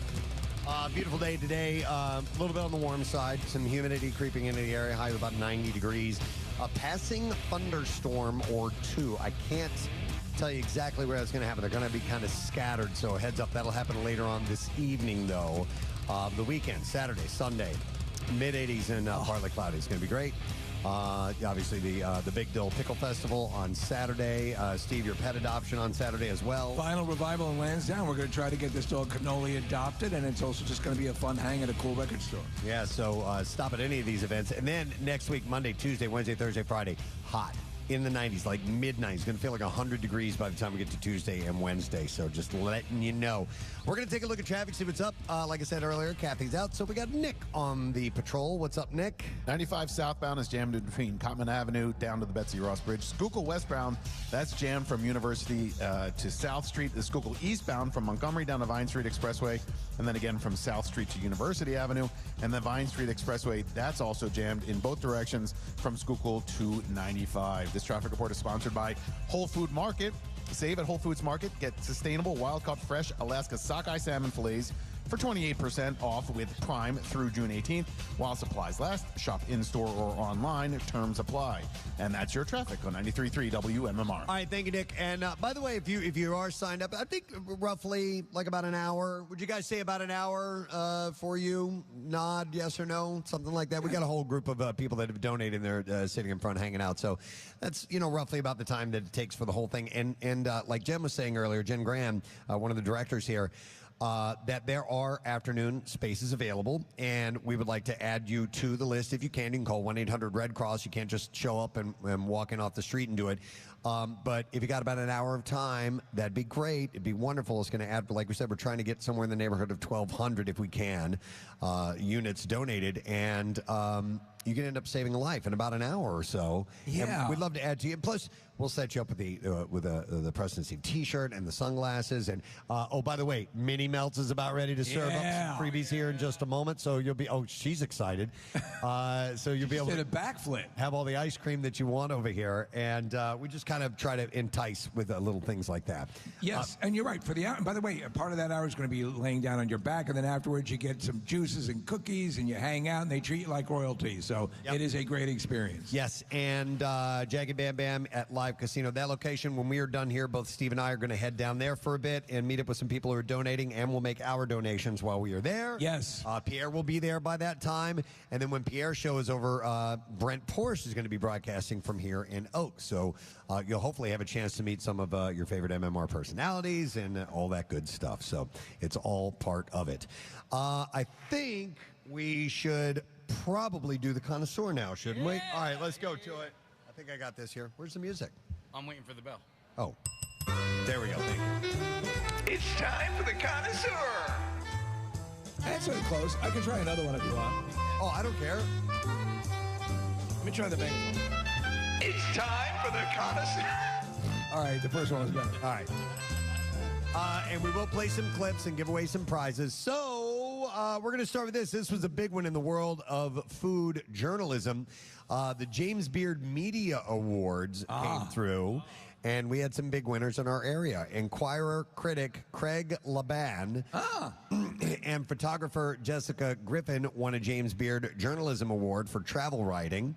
Laban, best corn dog photographer in the business. And Griffin journeyed to Mexico last year to report a series of articles, including about Cantina La Martina chef Dionisio Jimenez's first post-pandemic trip home to Puebla, and a deep dive into tequila and mezcal production led by tequila's owner, David Sureau. Nick, you might know this, but I saw something that says, like, all tequila is mezcal, but not all mezcal is tequila. You know what, Casey? I don't think I know what the difference is. I think one of them is made from a specific type of agave plant. Okay. But I don't remember exactly what Does that correlate to two in the pink, one in the stink? That's different. Oh, okay. That's the shocker. Oh, that's right. Yeah. I don't know why I confused that with Mexican cuisine. That's like the poop hole loophole. Yeah, poop hole loophole. Two other Philadelphia-based authors picked up James Beard Book Awards with Sureau himself and co-author Gary Paul Naban. writing for Agave Spirits, the past, present, and future of mezcals, and South Jersey bartender Danny Childs winning for Slow Drinks, a field guide to foraging and fermenting seasonal sodas, botanical cocktails, homemade wines, and more. Is that like is it a big award show? I mean, are there tuxedos involved and awards handed out in person? It's a big deal. And does Will Smith slap someone? No, Saturday they had an award ceremony. That's really cool that a local bartender won, though? Yes. I mean, like, what an honor. What if you are the caterer for the James Beard Awards? Right? Yeah. Talk about pressure. Yeah, totally. You want the chicken marsala? By the way, this is Laban's second James Beard Award and his 6th time nominated. He won his first award in 2000 for Best Newspaper Review or Critique. This year, he was also nominated for Craig Claiborne Distinguished Criticism Award, which went to New Yorker writer Helen Rosner. So, do they give awards? I wonder if they give awards to culinary shows or food-based shows. And for example, like would The Bear be something that would end up through James Beard? Well, they do have media awards, right. but I don't know about fictional shows and things like that. Would BJ and the Bear win? Well, just because the name Bear is in there, maybe. I don't really know. But congratulations to those. All right, we are going to play our clips now, food clips, and these all have a tie-in with blood as well, with the blood drive going on. So we'll play this first clip and see if you can identify what movie it is from. Jason, if you would, please. He doesn't have them yet, so we're standing by. I don't know that clip. Yeah, I don't know that one either. So I heard him in my headphones. So Marissa sent me the list of what we have here, and so I know that she does have them. I guess they just weren't sent over into the system as of yet. Kudos to Jason for holding down the fort. Marissa's back there trying to make everything happen. So we're dealing with limited personnel. Okay, well then we'll we'll just do that first story again. We'll do it now. We'll do another story.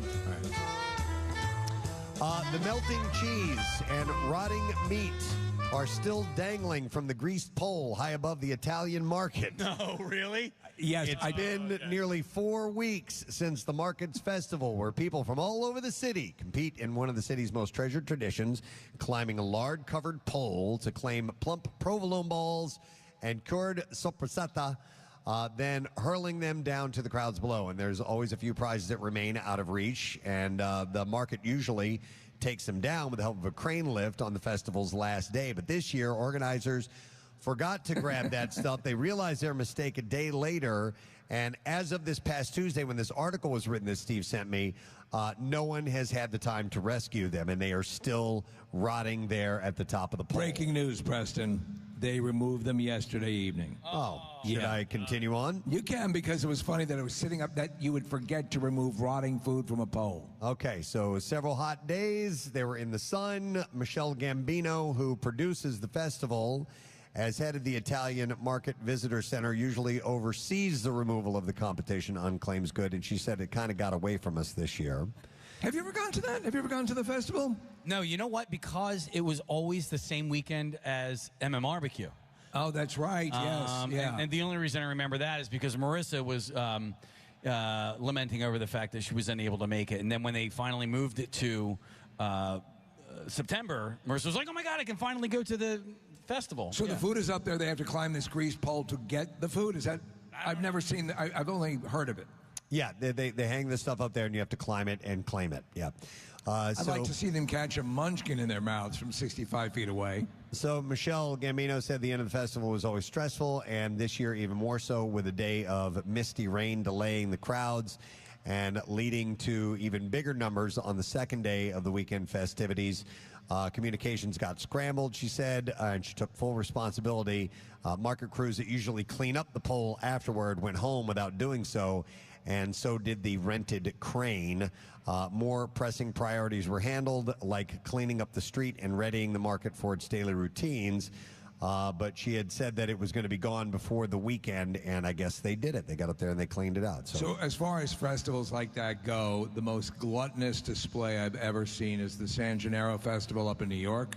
It is like Little Italy. It is just massive amounts of food consumption. Yeah. And people, they so overeat that there's tons of vomiting, and it's an unattractive street festival. I mean, I've gone to food type festivals, but the only problem is I can only eat so much. That's the big thing. Everyone goes, wow, they have from 900 different restaurants. Well, you're going to have a burger and some chips, and then you'll be done. Yeah. Yep. All right, Jason, are we ready? What? All right, we got it. All right, roll the clip. Let's play it. Would you like some drinks, senor? While you wait, I will put it on the Underhill's bill. Yes, very good. I'll have a Bloody Mary and a steak sandwich and a steak sandwich, please. Very good, senor. All right, 215-263. What movie is that from? Let's see if you know. Order up. All right. Try this one on for size. Kit Kats slathered with ketchup is the latest bizarre food trend. Stop it. Stop. Yeah. The latest trend. Stop human trafficking and stop ketchup on Kit Kats. Gracing people's For You pages on TikTok is the popular chocolate candy slathered with the tomato-based condiment. Whether drizzled with ketchup, dipped like French fries into ketchup, or the entire bar smothered by it, the combination has gone viral in every way that you can imagine, according to this article. So the truth is now these things often don't catch on because they taste good. It's just who can get it. The most bizarre thing, it used to be something like this would get, in the old days, Preston, when somebody from another town would wander in, on his horse. Have you heard about this? And they had to try and it would catch on. But now it's just getting the coverage of it, no matter what the taste is, and I call foul on this. I'm willing to try a bite of it, but only if it is like some merit to it, right? Like if this is just some crappy TikTok trend where it's like, here's something nasty to put on your kick, I'm not going to do that. I'll tell you something that is in this realm that does sort of, we tried pickle ice cream. Yeah. And you would normally not perceive that as being good, but it was actually pretty good. Was it good? Yeah. Okay. So condiment-wise, I don't know, like ketchup. Yeah. What's the weirdest thing? This is a dumb question to ask you because I'm not going to get a straight answer. So just go right to Nick. Yeah. What's the weirdest thing that you will put ketchup on? Are eggs weird? No. Very common. That's about as strange as I'll go. Not tons of people do it, but some people would find it disgusting. But I used to always have a little ketchup with my eggs. My thyroid meds. Okay. Yeah. I'll put ketchup on my thyroid meds. I would dip potato chips in the ketchup. I haven't done that in a little while, but that's actually not too bad. I mean, actually, if you get like those salt and pepper chips, Mers. There are ketchup potato chips, too. Yes. Yeah. And they're damn good. Yeah. This trend appears to have first made its rounds in 2021, but it had a resurgence with even Heinz and Kit Kat getting in on it. The official Kit Kat Instagram account posted a video of employees testing the combo for themselves with mixed reviews. And in fact, Canada expressed concern. Canada expressed the whole country? Oh, I'm sorry, Kit Kat Canada. Expressed concern. We have some strong reservations about this being north of the border. But we have a robust moose population. They said, is everything okay here? All right, let's see if somebody knows what clip this is from. If you could play that again, please, Jason. We always play it twice. Would you like some drinks, senor? While you wait, I will put it on the Underhill's bill. Yes, very good. I'll have a Bloody Mary and a steak sandwich and a steak sandwich, please. Very good, senor. All right, we are going to go to Ken to see if we can get the answer. Hey, Ken, good morning. Hey, Ken. Yes, I'll have that steak sandwich with a steak sandwich. That would be Fletch. Fletch is correct. Hang on the line. And Casey, what we going to give him? You got a pair of tickets as MMR rocks Sarah Silverman, the that's postmortem tour. Sorry, it's not postmodern. That's going to be on Thursday, November 21st at the Met in Philadelphia. Tickets go on sale for that show today at 10 a.m. via Ticketmaster, or you can go to WMMR.com for another chance to win tickets. May I throw out something maybe controversial here? Yeah. I've seen recently both Fletch and Caddyshack. And I'm going to say that I believe Fletch is a superior movie to Caddyshack. I agree. You agree with that? Yeah. I think that Caddyshack is special because of when it came out, and they were kind of breaking ground, and it was born of the National Lampoon crew. But overall, I thought Fletch was a smarter, more fun comedy. Okay. You know, I thought I was being a heretic, but I'm glad to know I have a community. There's some twists in Fletch too. Like there's some things you don't see coming, and and also Animal House is better than Caddyshack. Yep. All right. Let's do next clip. Case, do we have this? Do you have that special sound effect? Oh yeah. Are we If doing? not- No. But are we doing a clip or are we doing the? Oh, we got to do a clip. Yeah. Sorry, I'm off. I'm a Well, little bit because off. your computer's covered in pink dust. It's true. All right, let's see if you know what movie this next clip is from. Jason, could you roll it, please? Can someone please tell me who gave birth to this? It's Bavarian blood sausage with sauerkraut. I gutted the pig myself. I bet you did. All right, 215-263 WMMR. Let's see if you know the answer. All right, fast food roundup. All right, a couple of stories from the world of fast food that I'm going to pass along to you. I have the list of the fast food menu items with the most calories in them. Oh, boy. This is according to the nutrition database Nutritionics. Let me ask you, when eating Nutritionics, that's junk food or anything of that nature, do you just approach it with reckless abandon because you're there for what you know you're there for, and worrying about the calories is counterproductive? Not always. There are times when I do consider, and I will look at the menu and pick something that is less calories. But there are other times where I'm like, I'm going for it. For me, it's serving size. Like, for example, hers cheese ball. One serving is 35 balls. Wow. Show That's me. good. I mean, that's pretty effing good. So I probably eat fast food more than anybody on the show, and but lately it's, to me, I'm not worried about calories. It's just more about like what I can. So I go small, right? I do the McDouble. And if I do a fry, I do a small fry. Okay. You know. Yeah. And then that's kind of it. I'm not worried about the calories. Portion control. Portion control is more so than anything. Right. I saw this thing yesterday. This guy, he's a nutrition and body coach or whatever, and he's in really, really good shape, and he had this Chick-fil-A hack, and I'm like, I got to try this. It's 520 calories. He gets the grilled nuggets, not the breaded nuggets, and then he throws those in the mac and cheese, drizzles a little buffalo, drizzles a little ranch, which I like, blue cheese crumbles, and he's like, dude, it's packed with like 50 grams of protein. Yeah, but it's cooking. Uh-huh. Yeah. It's food preparation. Yeah, I don't know. I prefer the regular nuggets. So if I'm going to go nugget, I'm going to go. Right. But if you are worried nugget. about calorie and protein intake and stuff like that, there are fast food hacks. Let me tell you something. The double quarter pounder naked with just the bread and the meat, that is not a high calorie item. And it's also boring as crap. Yep. Do you guys want the highest calorie fast food The highest item? calorie. Well, Is it a breakfast item, Preston? No. Oh, okay. It is not. It is Burger King's Bacon King Burger. There you go. 2 beef burgers with thick cut smoked bacon, American cheese, ketchup, and mayo on a bun, and it'll set you back 1,200 calories. Wait, that is not, these are in reverse? No. Yeah.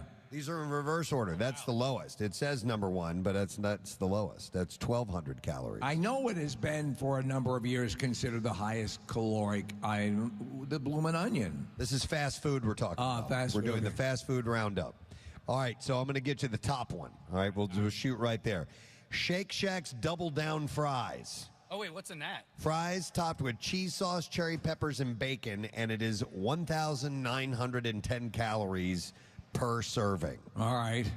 And then you have the second one is Sonic Drive-In's Oreo and Reese's Peanut Butter Shake. You wouldn't think that would have a lot of calories. 1,720 calories. I almost feel like you gotta it's got to be in its own category. Like dessert items, like milkshakes and ice creams. How about this? Wendy's Pretzel Bacon Pub Triple Burger.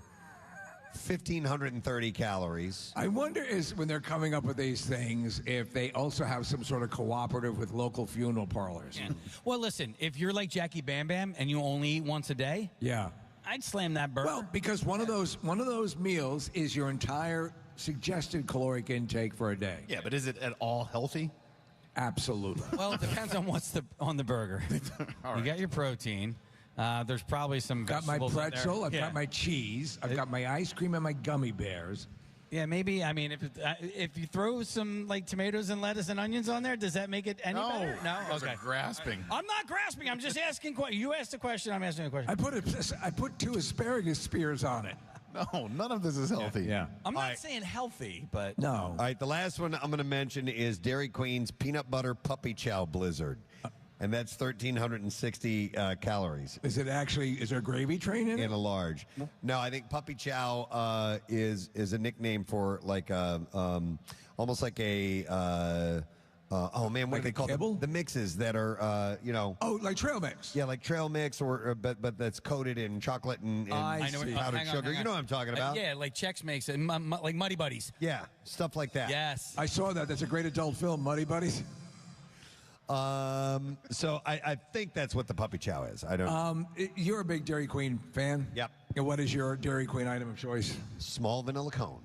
Really? Straight up. Wow, that's sort of basic. I love it. It's my favorite. It's just enough. And I like vanilla soft serve ice cream. I think it's wonderful. I think it's underrated. You don't need to add anything to it. I've actually been, and I just can't find one that is I think it's cost prohibitive to buy your own soft serve ice cream maker. Have you've seen the newest one, right? But how much is it? It's expensive. Yeah. And also what happens is it comes. Have you seen this machine that's all the rage now, Preston? Nope. So it's basically it's a canister. You put it almost like a Keurig, but it's fairly large. You put it in, everything is contained within the canister, and you don't have to clean the machine. It all does it itself. What it looks like is a Carvel machine with the squirts. Okay. And it fills up the cup, but I don't think for all that you're putting in there, you don't get a lot per serving. So to me, it doesn't make, especially with, what does it cost you to go to Carvel or go to the places that you all love, or Dairy Queen? Yeah, it's like $3. Yeah. Oh, yeah. So I saved a lot of money. Speaking of Dairy Queen, the Puppy Chow mix, Dairy Queen actually had to issue a statement because some people thought that it was for dogs. It is not. It's according to the website, a delightful snack mix made from crispy cereal, chocolate, peanut butter, and powdered sugar. There you It's go. like the Baskin Robbins butt nuggets. Butt nuggets. The butt nuggets. Yeah, they are not what people think. All right, we're in the fast food roundup. Wendy's has just introduced a new Frosty flavor in time for summer, the Triple Berry Frosty. It features the flavors of strawberry, raspberry, and blackberry blended with Wendy's Frosty. Frosty fans? I love Frosty, and I did the orange creamsicle one that they did a couple of months ago. I was less than impressed. I don't like them to begin with. Yeah. So I would have been, but I will tell you this. One of the closest I came to a full stroke aneurysm combo was when I was handed my first Frosty, laboring under the misconception that it was a chocolate shake. I don't know why they give you a straw. They gave me a straw, and so I literally reverse sucked my brains out of the straw into the cup because it's a dessert, and they don't tell you that. Yeah, it's like ice cream. Yeah, I never. They It's like didn't soft tell serve me. ice cream. They saw me coming. All right, here's another one from the fast food realm. If you happen to be one of the 108,000 U.S. citizens over 100 years old, A&W has a special offer for you to celebrate your longevity. Starting this month, the chain is offering free root beer floats for life. Did you hear If that? you're over 100. That's actually very funny. A&W is celebrating their 105th birthday this year, so it's a win-win. If you're over 100 years old, just visit any A&W location and show your ID to get a free root beer float anytime you please. If you're at least 13 years old and not 100, you can join Rudy's Mug Club, and they offer a free float on your birthday, as well as other promos during the year. Do you remember Go ahead. I'm sorry. I always thought root beer floats sounded better than they ended up tasting. Like the idea of it is a good idea. So to me, I think they sound terrible, so I've never had one. Oh, you've never had one? No. I'm not a big fan of root beer. Okay. All right, what about vanilla cream soda?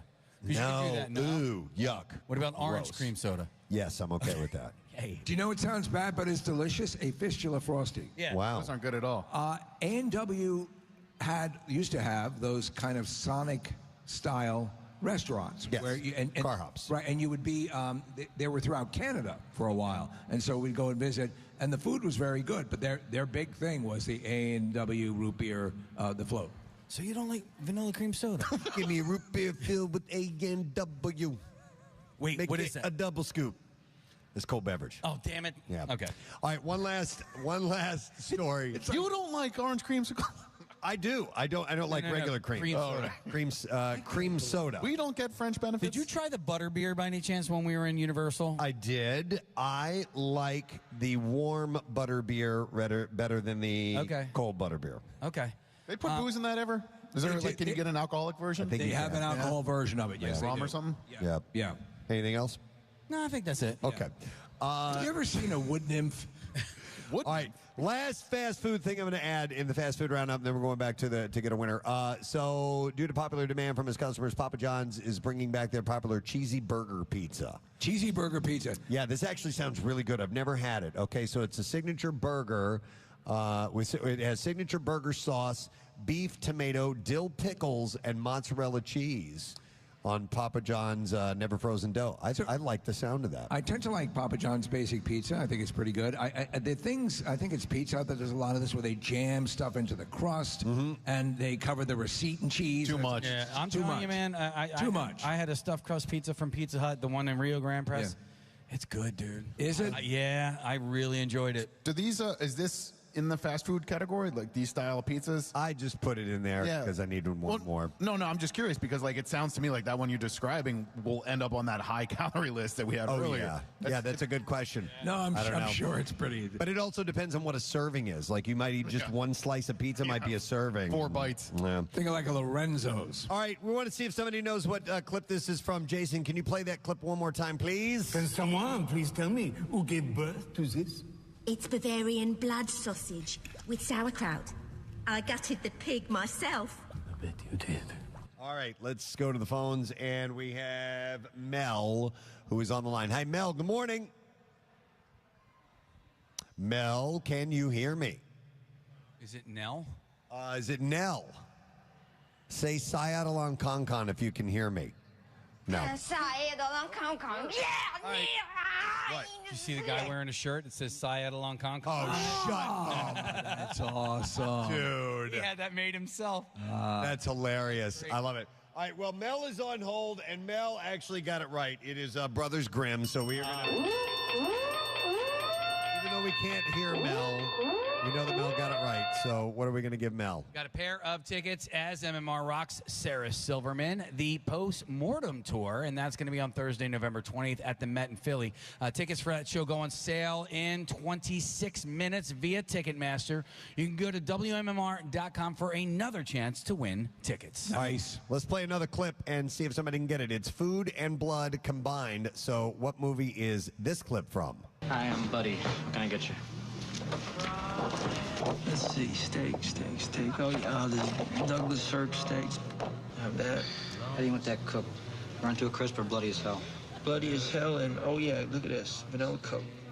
All right, 215-263 WMMR. What movie is that from? Order up. All right, we're going to go to the beverage section.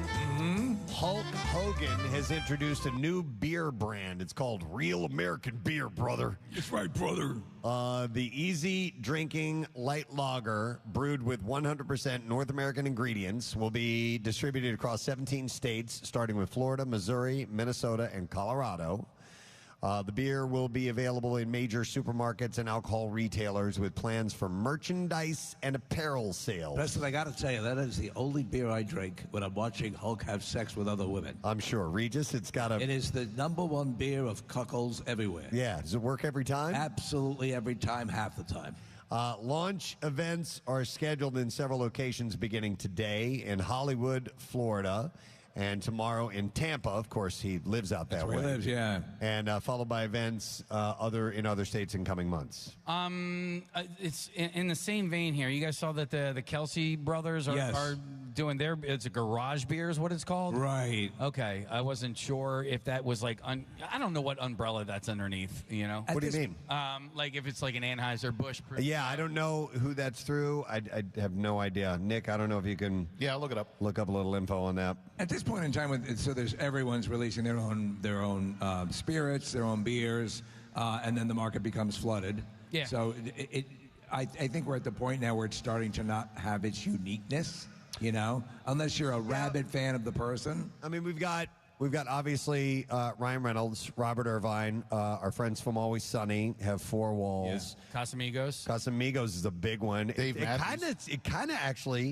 It kind of began a little bit with like Sammy Hagar way back when in Cabo Wabo. Yes, you're exactly right. And people started seeing that you could have success, tremendous success, with a spirit brand. Yeah, Dave Matthews is a wine, and they are surprised at how much money the wine makes for the band. Yeah, and Coppola had huge. What about success Maynard? with Is wine. Maynard, does he have his own wine? I know he's a Maynard wine. James Keenan. Yeah. He's a connoisseur. Yeah. By the way, to answer your question about the Kelsey Brothers, it's called Garage Beer, and it's based out of Ohio. That's the name brand. So it's not a bigger umbrella above it. Out of Ohio. That's where they're from. Oh, yeah. Oh, they're from Ohio? Yeah, Cleveland Heights. Cleveland, yeah. Hell. I don't know that. All right, let's see if somebody knows what movie this clip is from. Hit it again, please, Jason. Hi, I'm Buddy. What can I get you?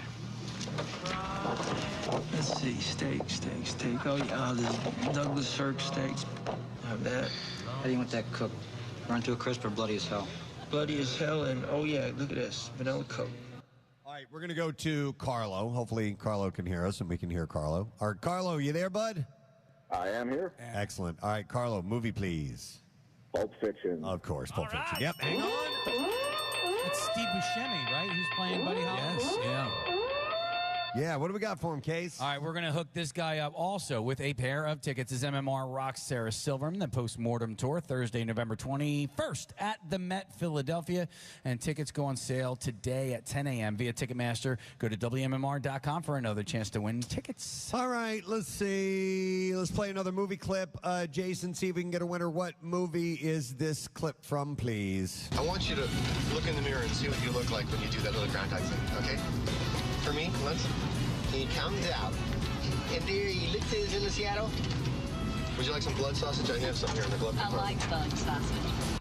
All right, 215-263-WMMR. If you know what movie that is, give us a call. All right, order up. Next one. All right, I'm going to mention this one. This is a food content creator.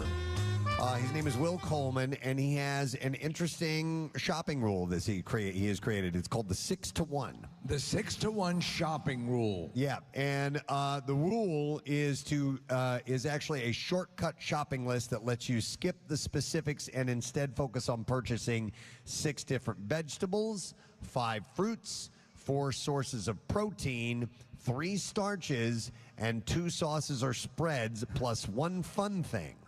And it's supposed to cut your time shopping and also to maybe just buy healthier food. Well, and just to have a good, well-rounded stock of stuff ready to go for your week. And this is more for like a single person. Right. So mine would be, it's 6 bags of potato chips. Okay. 5 tubs of cheese balls. Yes. 3 teas, sweet Southern style tea. And then I go down the list. So Okay. I'm probably running contrary to what the plan is here. So according to Coleman, these purchases should take you through an entire week of meal planning unless you have a large family. You plan your meals out the whole week? Because you Sometimes we do. And Shell and I shop together. We do a Sunday shopping day, and we stock up for the week. All right. Yep. We do not. Okay. He feels the 6-to-1 rule will also save you some time and money since you won't be buying anything unnecessary that would wind up going to waste. Dude, when you go and you're even remotely hungry. Oh, yeah. And the worst is to go to like a friggin' Costco's or a BJ's. Yeah. It's like, I need that. Well, I have to go to Costco after this because I need to get a deck box. Oh, she brought us food. Oh, every year. Don't go nowhere. Yeah, hang on. So I decided to share a text edit shopping list with my family. Oh, I do that. Okay. Yeah. I'm not doing that anymore. Oh, no? Because I sent the list and I said, hey, I'm going to Costco on Friday. Let me know what you want. Yeah. And so, like, Fairlife, watermelon. By the way, we have about 17 pounds of watermelon in my refrigerator right now. Dots pretzels and Cape Cod chips. I mean, like, we don't need any of this stuff. Who's adding? The children. I meant which one? The children want the Cape Cod. Seamus was Fairlife. Avery was Dots pretzels. Casey was Cape Cod chips. Oh, wait a minute. Yeah. You put out a family. You asked them to say what they wanted, though, right? Yeah. And of course they're going to want snack foods. They're not going to contribute. Dad, make sure you pick up, some chicken breast. Hey, don't forget we need dryer sheets. Yeah. Right. Liver. Yeah. Please, more liver. Hey, Dad, we're out of Febreze. Yeah. So anyway, while Coleman says the 6-to-1 rule has worked for me, he says it's worked for me, my homies, and everybody on social media that has tried it. But he said your mileage may vary. One person commenting on the video points out that the rules seem tailored to solo shoppers and might be more difficult for a family to implement, while others admit they really don't eat that many fruits and vegetables. If this is you too, being a larger person, you might be shelling out big bucks for stuff that just rots in your produce bin. Wait, if you're a 6 to 1er, not a 6 foot 1er, I thought it said. If you're 6'1", this will not work for you. You have to be a certain height for this shopping list to work for you. It's a very narrow, select group of people. Nobody 6'2". Yeah. You might also need fewer proteins. For example, one rotisserie chicken might be stretched out to make 3 days worth of frugal meals. Yeah. Steve, I have a rotisserie chicken question for you. Yes. Because I know you and I are both fans of the big fans. Yeah. So when you, how much sharing do you do with the rotisserie? Does Claire get any? None. No? That's what I thought. I saw. I'm a white meter. Yeah. I'm a 6'1" and a white meter. Yeah. And now we get one to kind of accent our dog's food. Oh, okay. Traditional style, but the Acme rotisserie chickens kick ass. Well, what do you do? What do you do with the legs and thighs then? Do you not eat them? I'm not into them. No, so we'll give them to the dog, or give the extra meat. Claire might get some of that. So, Okay. Yeah. All right. I saw a rotisserie chicken hack on the gram, and this woman takes the whole chicken, sticks it in a gallon freezer bag, and blows it up. and blows it up. I'm like, you don't even get to eat any of that. What I would do is I would put it in that bag, and then I would break out all the chicken meat off of the carcass in that bag, and then you just take the bones out. That's what this lady should have done. Of all the instead of things, blowing it the up. rotisserie chicken to me is it is the most visceral, the most caveman-like. Oh yeah, you're eating it over a sink. Right. Yeah. And you're ripping through the, and I think of that majestic bird when it was alive and thundering across the prairie. Yeah. And with other chickens and it's right. None of the other foods that you consume that I do. Like I don't even have steak with like bone-in steak or whatever. So the chicken is the complete reminder of the noble beast that it once was. When I'm not eating it over the sink directly off of the bone, Steve, I do like using the chicken meat like for nachos and stuff. That's when I cook with it. We exclusively use rotisserie chicken for our chicken salad. There you go. Yeah, it's really good. I'm the one who butchers the bird. Okay. Whether it be a rotisserie chicken or one that I've roasted in the oven or turkey or whatever it is, but when I get down to the itty bitty bits of it that I'm taking apart, I am like a caveman. I'm sucking meat off the bone. I've seen you eat an apple all the way to you've eaten it I so eat a far. chicken like that too. You do? Oh okay. yeah. I get every last bit of meat off of that thing. Tell about that. I eat the back meat. I went out to dinner with my college friend and his mom, and he got wings as an appetizer, and he ate the whole thing. And then his mom continued to eat whatever was left on the bone. The little bits? Yes. Wow. Yeah. Okay. She must be a freak in the sheets. Yeah. You know what I'm saying? All right. So let's see if somebody knows what movie the clip is from. Could we play it again, please? I want you to look in the mirror and see what you look like when you do that little groundhog thing, okay? For me, once, can you count down? And there, you look to his little Seattle. Would you like some blood sausage? I have some here in the glove compartment. I like blood sausage. All right, we're going to go to Laurel and see if Laurel knows. Laurel, are you there? Can you hear me? Hi, I'm here. You guys rock. Oh, thank you so much. All right, what movie is that from, Laurel? That's Groundhog Day. Yes, it is. Correct.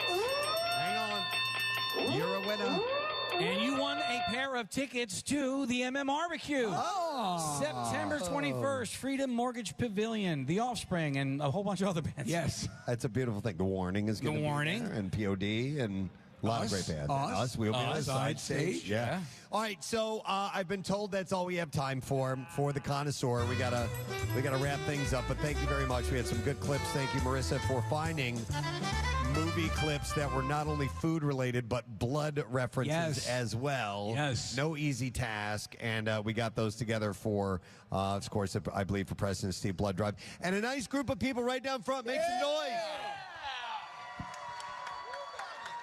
These are all blood donors. They're giving of their body today. The most generous, wonderful gift you can give. Saving lives and helping people out and get some freebies and hanging out this morning. So it goes all day long, by the way, and we're hoping to get some record numbers. And there are some afternoon slots open should you feel like you want to participate in this wondrous event. We would like for you to do that. Just call 1-800-RED-CROSS. Mention the Preston and Steve Blood Drive, Philadelphia, and all that, and they should be able to narrow you down and find out if you can either fit in here at Oaks, where we are, or where Jackie Bambam is at Live Casino in Philly, right? You know, the sports complex right in that area. We'll see how Jackie's doing. We also, Pierre Robert is going to be taking over when we are done here, and he'll be broadcasting live. Steve and I are headed down that way when we're done with this broadcast. So we'd love, love, love for you to be a part of this whole thing. We'll take a break, come back in a second, some bizarre file stories when we return on MMR. Preston and Steve on 93.3 WMMR. This weekend, 93.3 WMMR rocks your dad. Papa was a rolling stone. I'm gonna be like you, Dad. Father of mine, like my father. My daddy told me always be strong, son. But not just your dad, your husband, your baby daddy, your brother, stepdad, grandpa, pop, and even your opa. We're rocking tunes for dads that rock all week.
We are at the I Believe the Presidency Blood Drive location in Oaks at the Convention Center. Yeah, go ahead. Good-looking crowd, man. Lots of fun people are here this morning. Some first-timers, some long-timers, and people ranging in all ages as well. And representing with, I love seeing, like we said earlier, all the old I Believe for Presidency Blood Drive T-shirts and MMRBQ shirts and showing all their swag. It's excellent. Same thing is happening as we speak at Live Casino in Philadelphia. Pierre Robert going to be handing the baton from Jackie Bambam in a little while. As he'll be broadcasting through the day, me and Steve are going to head down that way, make our donations. But in the meantime, business as usual from here. So let's take a look at traffic. We got Nick handling that. What's going on this morning, Nick? 95 southbound is slow from Cottman Avenue down to Bridge Street. The Schuylkill westbound, that's jammed from Bear Avenue to South Street. Schuylkill eastbound from Montgomery all the way down to the South Street exit. On the Commodore Barry Bridge, it's jammed the length. On the eastbound side, there is road construction and the right lane is closed. That's the length of the Commodore Barry Bridge. And the Vine Street Expressway is also slow in both directions from Schuylkill to 95 and from 95 back over to the Schuylkill. This report is brought to you by Allstate. Some people just know the best rate for you is the rate based on you with Allstate, not one based on anyone else. Visit allstate.com or call for a quote today. And that's your traffic on 93.3 WMMR. All right, thank you, Nick. Oh, yeah, give him a right. Yeah. That's my fan. Yeah. Yeah, give me just a second. Hang on. Munchkin? Well, no. Oh, one of the dumplings? The homemade dumplings. I don't think I've ever had one. Every year brings us homemade dumplings, and they're still hot right up. She just made them. They're still toasty warm. And I guess she didn't get the memo that Kathy wasn't going to be here today because she was going to show me a picture of her kitchen, which Kathy requires. If you bring Kathy food, you have to bring a photo of your kitchen to show her how clean it is. May I have a dumpling? Hell yes, dude. There's tons of them over here. Yeah, she made a whole big container of them. They're fantastic. So. Oh, wow. Yeah, nice. Kathy's very nervous at people's kitchens. Thank you, Case. Homemade dumplings. I love them. Or pot stickers, as I grew up calling them. But yeah, me too. Yeah. There's no difference, though, right? No, they're the same. I just think it's easier for somebody to understand the word dumpling than pots. I don't know. Are they in the pierogi family? Yeah. I don't think so. Okay. No? No, because pierogies are made from potato. I see. They are a type of dumpling, however. So all pierogies are dumplings, but not all dumplings are pierogies? Agreed. Yes, that's a good way to put it, Nick. Absolutely. All right, so we have Bizarre File stories. Is that what we're doing now? Yeah. All right, Jason, let's go. WMMR presents Preston and Steve's Bizarre File. Brought to you this morning by Mini Melts of America, who happen to be here right now, serving up some goodies. Breaking ice cream news, you can get Mini Melts ice cream delivered right to your door on the Wawa app. You're just a few clicks away from enjoying your favorite Mini Melts flavor. Download the Wawa app today. All right, this is a pretty bad story. This guy planned on it being the most romantic night of his life, but what started as an intimate wedding proposal ended in a weeks-long stay in the hospital and permanent injuries for one man from Australia. Wow. After a horrifying bonfire explosion sent his romantic gesture up in flames. Adam Boots said that he was rushing to start a bonfire to set the scene to propose to his partner when he made the almost deadly decision to use gas to get it going. Can't do that. Never want to do that. Boots said he leaped down and reached into the flame to douse it when it exploded in his face. The 28-year-old suffered severe burns to his legs, arms, and face and was hospitalized for 3 weeks. He was left with permanent damage to his skin and now has a warning for all Aussies this winter because they're experiencing their winter right now. He said the pain was exquisite, was quite excruciating. It wasn't exquisite. It was fantastic. He said, especially on the face. He added that. I say that was extraordinarily painful. Exquisite. He added that more than 6 months on, he still feels the impacts of that night. He said that his skin is still particularly sensitive to the sun. Yeah, it'll always be. Especially in the summertime when his face is quite delicate to the heat. His ordeal has prompted a warning from authorities to practice caution around open flames, especially in the presence of children. Fort Worth police arrested a woman they say stole a vehicle and a body. Police identified the woman as 36-year-old Valerie Tragler Ellis, and they were called to the John Peter Smith Hospital about a stolen car. Police were. When officers arrived, they learned that the incident began when an employee of a mortuary service arrived at the hospital with a mortuary transport van to get a body from the hospital. The driver left the vehicle, which already had the body of another person inside, and went inside the hospital. When the driver of the mortuary van was inside, police say the suspect went into the van, drove away in the parking lot. Police said they found the stolen corpse and vehicle about 2 miles from the original scene. It's unclear why this woman stole the mortuary van. Maybe she was actually trying to steal the body. Police found the suspect a short time later, arrested her, and she's been charged with auto theft and abuse of a corpse on top of that. Speaking of corpses, in Colorado, the coroner in Prowers County in southeast Colorado is asking county leaders to raise his salary or he's just going to stop picking up bodies. You really can't do that. Commissioner Ron Cook, you go get it, said that he was surprised to get a call from EMS crews on June 1st. Cook said that they told him the county coroner, Tommy Dunnigan, was refusing to respond to the scene of a death because he had already worked his 20-hour work week and his deputy wasn't available over the Memorial Day weekend. Cook said Dunnigan said that if county commissioners didn't want to get the person's body, they could just sit there until he was back on the clock. Call an Uber. He said he did tell me that he couldn't go on Saturday and had nobody to take the call and that he would respond the following day when he was back on call. You rarely hear of pissed off coroners. Dunnigan eventually responded to the scene once commissioners agreed to meet and discuss his salary. Dunnigan is currently paid part-time. Oh. Yeah, and he wants to get bumped to full-time pay, arguing he's supposed to be on call 24/7. A new state law I want a parking spot. Gave commissioners the discretion to move Dunnigan to full-time starting in 2024, but they rejected the idea and gave him money for a deputy instead. Dunnigan said that he's considering suing the commissioners. It's got to be a nightmarish existence. That's what he's worried about. Yeah. I thought you were laughing at Preston glancing at what I was eating. Oh, no. I'm like, okay, you're just snacking away. Why not? Dumplings, right? I mean, he's eating some trail mix that his brother brought him. Oh. It's all healthy, but I can't figure out what the hell these things are. I don't think I like them. I don't know what that is. Here, give me one. Give me one. You can try that one. All right. No, yeah. More on that chain derailment in a minute. I'm trying to figure out what this is in my trail mix. It's a type of raisin. It is? Okay, it's a little sour. Yeah. You think it's a craisin, perhaps? No, it's not a craisin. It would be red if it were a craisin. This one's yellow. I'll let you pick into it. All right. I don't care. Yeah, it was sour, and I was like, I don't know. I don't like it. I don't like it. I don't like it. All right. Let me see. I'll do. Are we out of music? Oh, there we go. That's how I know when we're done. The hell? All right. One last story, and then we'll wrap it up. A North Texas pastor is on his way to prison after stealing real. I don't like it. Nick doesn't like it. After. All right, give me one of these goddamn craisins. Goddamn jerky beef. All right, I'll put the bizarre file on hold. One second. And which one is it, Case? The yellow one. The yellow one? This one? Yeah, that one. What do you think? You're going to use something else to take the flavor out of your mouth. No. Ben, what's wrong with your brother? Ketchup on my Kit Kat. All right. I think it's okay, but not great. Okay, moving on. Oh. A North Texas pastor is on his way to prison after stealing real estate from 3 churches in a property deed scheme. Prosecutors announced that Whitney Foster, a pastor leading the True Foundation non-denominational church, was sentenced last month to serve 35 years in prison for the charge of stealing more than $300,000 in property.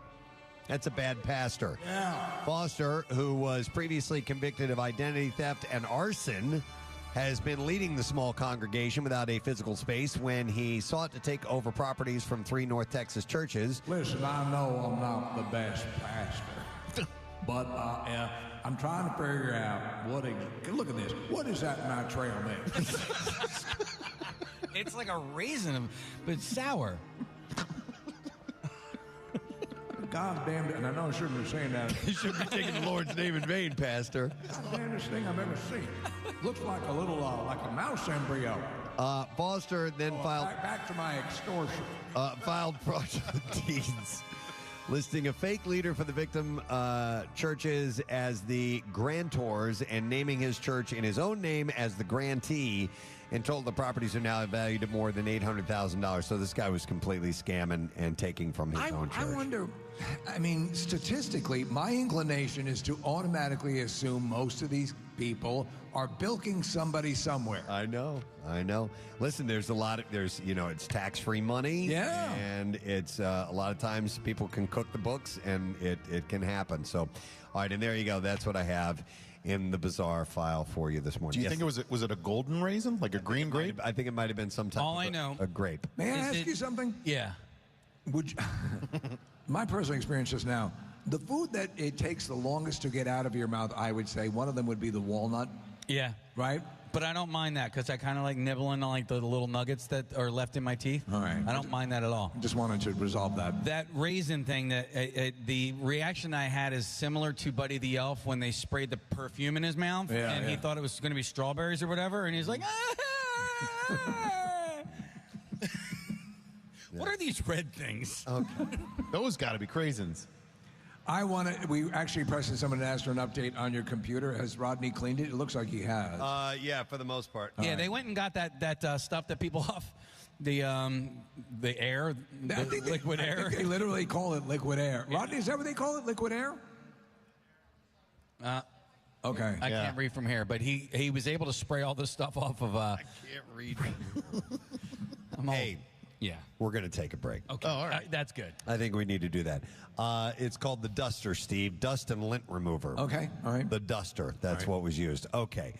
We'll take a break. We'll come back in a second. We'll have a lesson question for you. Maybe we should check in with Jackie Bambam one last time before we get Pierre Robert on the line. And we'll do more from, of course, the I Bleed for Preston Steve blood drive. So hang out with us. We'll be right back.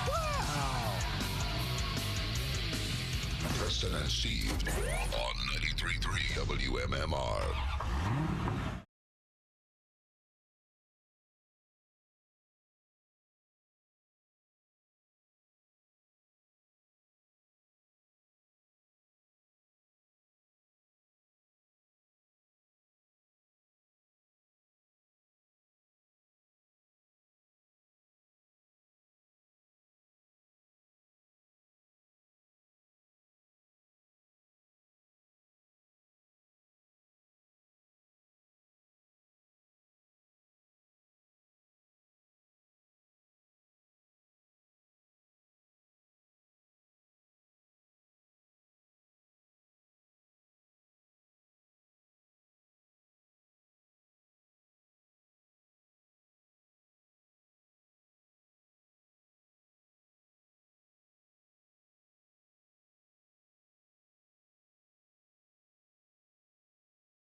Listen, that's energy from people who have lost a pint of blood. Damn right. And if they're that fired up, you have no excuse whatsoever to not be fired up this morning. No, we have a lot of people who are here donating blood, wearing all kinds of great T-shirts from years past of MMR. Seeing an old school MMR shirt in front of me, old school Preston and Steve, I believe, the Preston and Steve Blood Drive shirts, and our BTS fan Mel is right down front. She gave us an update on them the other day. You know, she's doing a big BTS event prior to the Camp Out for Hunger, and they're going to donate all the money from that event to Camp Out for Hunger. That's awesome. I love that. All the donations. It's a beautiful thing.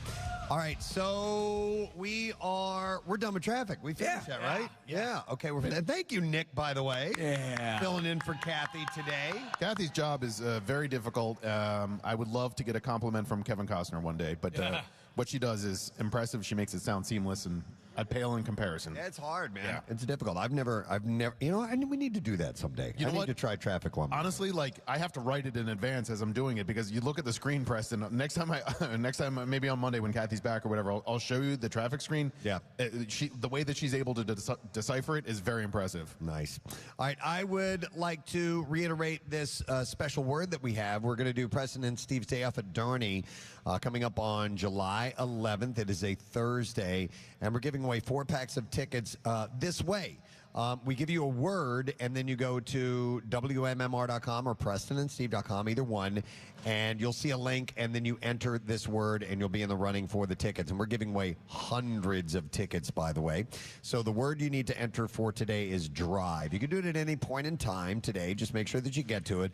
But the word is drive, and winners are going to get free admission for the day. You get free parking, entrance starting at 8 a.m., so it's early, and you can be there for our show and some of the rides that will be open early, including the brand new roller coaster Iron Menace, and we'll be broadcasting right next to that, and it's going to be a blast. Dorney Park and Wild Water Kingdom for the fun of it, by the way. So I guess we're going to do today's lesson question, and we are going to give away as a prize, we have a pair of tickets to see Mark Neumann tonight, by the way. Yeah, he's going to be playing at the Miller Theater.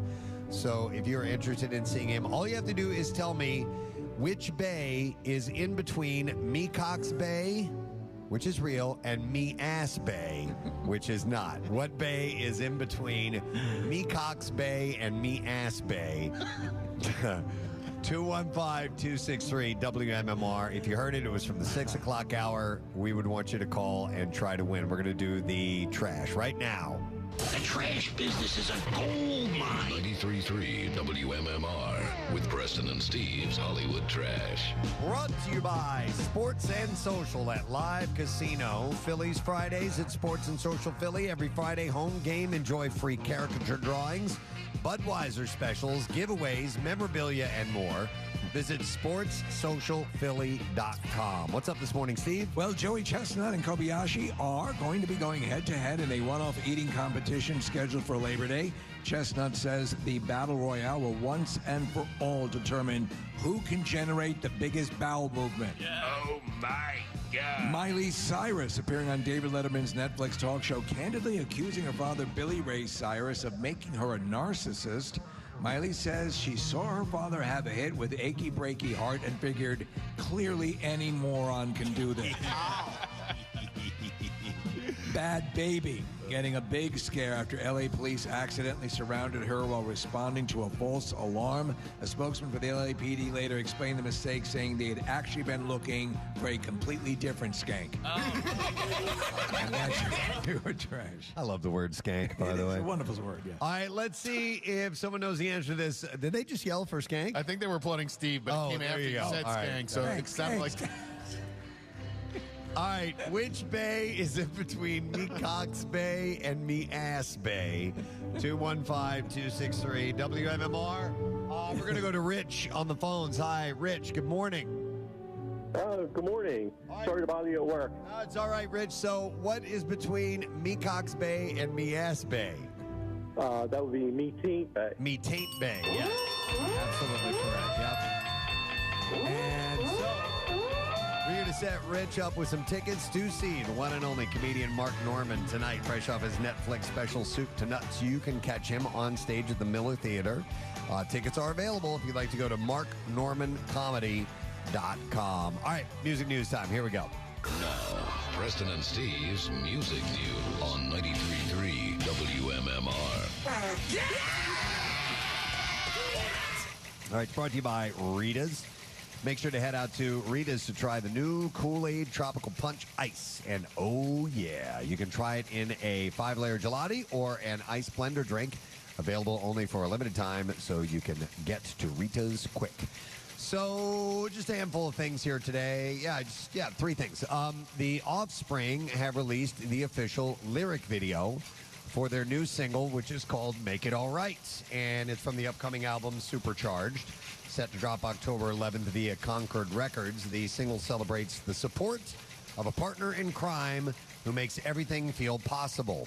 Last month, the band performed at Napa's Bottle Rock Festival, where they were joined by Ed Sheeran, who's a longtime fan of the Offspring, and he has an Offspring tattoo as well. I didn't know that. Yeah. He surprised the crowd by performing a million miles away, and the Offspring will continue their tour with the upcoming performances at various festivals, including the MMRBQ. Kings of Leon released a new video. It's for Ballerina Radio from their 9th studio album, Can We Please Have Fun? The Grammy-winning band says that they were able to tap into their innovation during the album's production, saying we wanted to continue working and being creative in the time between making the record and touring. Putting a face to music was a nice way for us to do that. What's more, Kings will embark on a global tour starting June 20th in Leeds, UK, and will perform in North America, kicking off August 14th in Austin, Texas. Have you guys heard it? The new Kings of Leon? I have not. I really liked it. It's to me anyway. It sounds like Space People. A little bit like Space People. No, it sounds like old school Kings of Leon, like back to garage rock. Stuff. Yeah. All right, and then one last story, and that's it. Tony Bennett's 2 daughters are suing their brother. Oh, geez. Alleging that he mishandled and failed to disclose some of their father's assets in his role as trustee of the late singer's estate. Yeah. The lawsuit filed Wednesday in New York by Antonia and Johanna Antonio Margaretti. And accuses DeAndrea Danny Bennett of not accounting for all the proceeds from this year's sale of Tony Bennett's catalog and certain image rights to the brand development film Iconoclast. So, well, sadly, when you're dealing with someone who has a body work like Tony Bennett, everyone wants their cut. Yeah. The court filing claims that it remains unclear what music assets and other property were or were not sold as part of the deal because the sisters have not provided with been provided with the various details of the transaction despite repeated requests. It's very sad, Preston. I'm sure, Tony. You very, very sad. Torn up about it up in heaven now. I am up in heaven. Not as much poop. Not in San Francisco? Not at all. Okay. The lawsuit further alleges that Danny Bennett obtained personal benefits for himself and his company from transactions including the sale of memorabilia made on behalf of Tony Bennett, the family trust, and Benedetto Arts, LLC. The sisters are seeking unspecified equitable relief as well as a full accounting and inventory of the trust. You know, Tony Bennett has the trademark and developing credit for Stretch Armstrong. Made a lot of money. Look at this thing, man. No human could do it. That's what makes it so fun.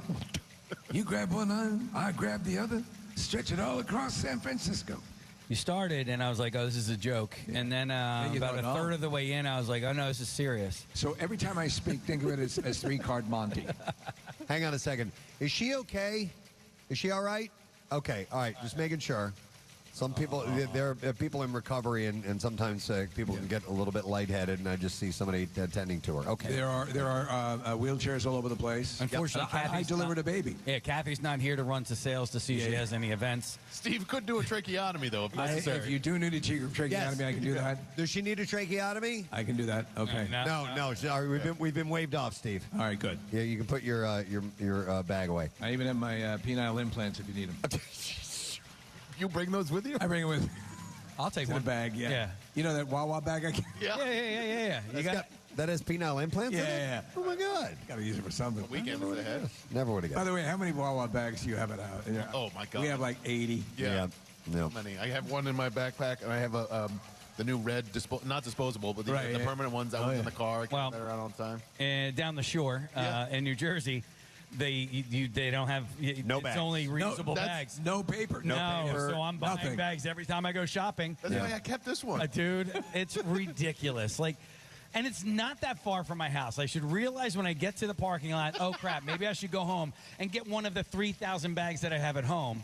Hey, is the one that you go to the Wawa the one in the Jersey 64? Rock and roll? Yes, it is. Yeah, that's Doo-wop Wawa, yeah. That's so cool. Yeah. By the way, Steve, do you use the bags for getting rid of cat litter? Because when we had cats, that's what I would use. So yes, we used it. Now we have these environmentally biodegradable suckers that are really good. So, all right. Yeah. Tony Bennett, all right. I crap in those bags. His kids, yeah. Tony Bennett would always crap in a Wawa crap in the bag. Yeah. I'm 2 craps in the bag. All right, and then finally, this weekend, MMR is celebrating Father's Day as MMR Rocks Your Dad. And you can call us to request a song for your dad this weekend because our Weekend Warriors are going to be playing your requests all weekend long. What song would you pick for your dad, Nick? Probably something from Creedence or maybe When I'm 64. He loves the Beatles. Okay. Yeah. All right. What did your father enjoy, Casey? All right. I would go with California Dreamin' by the Mamas and the Papas. He loved that song. Really? Yeah. Preston, is your dad a music guy? Not really. He is not a music guy. If he did like some music, it was like, older country music or maybe older, like we said, doo-wop, the doo-wop, wah-wah, older doo-wop stuff like that. But he never really professed to be a fan of any bands or anything like that or musicians that I knew of. So my dad was of course, he was a World War II vet, so for him it would be the theme to What's Happening. Oh, yeah. We grew up with a lot of like Glenn Campbell and stuff like that. Oh, yeah. Alabama? Maybe it was and a lot of What's Happening. That's for you, Dad. That's for you up in heaven. What is that instrument? I don't know. Do you know who wrote that theme? No. This is the God's honest truth. Henry Mancini. Wow. The legendary Moon River. Yeah. Henry Mancini wrote. That's so ridiculous that sounds like it's a joke. Yeah. Do you know what we need here? We need something that goes bow, bow. It's a synthesizer or something. Is that? Okay. Yeah. All right. Bow. All right, and that's it in music news. We have one. Do we want to talk to Jackie now, or maybe talk to Jackie and Pierre together in the next break? Yeah. Or maybe they can do California Dreamin'. Yeah. Jackie, all the leaves are brown. You and Pierre start working on California Dreaming now, and when we come back, we'll have them with that live on the show. All right, we're going to take a break. We'll come back in just a second. One last time from Oaks for the Blood Drive. Stay with us. They're back. Preston and Steve on 93.3 WMMR.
The Preston and Steve Show at the I Bleed for Preston and Steve Blood Drive. Our final check-in. All right.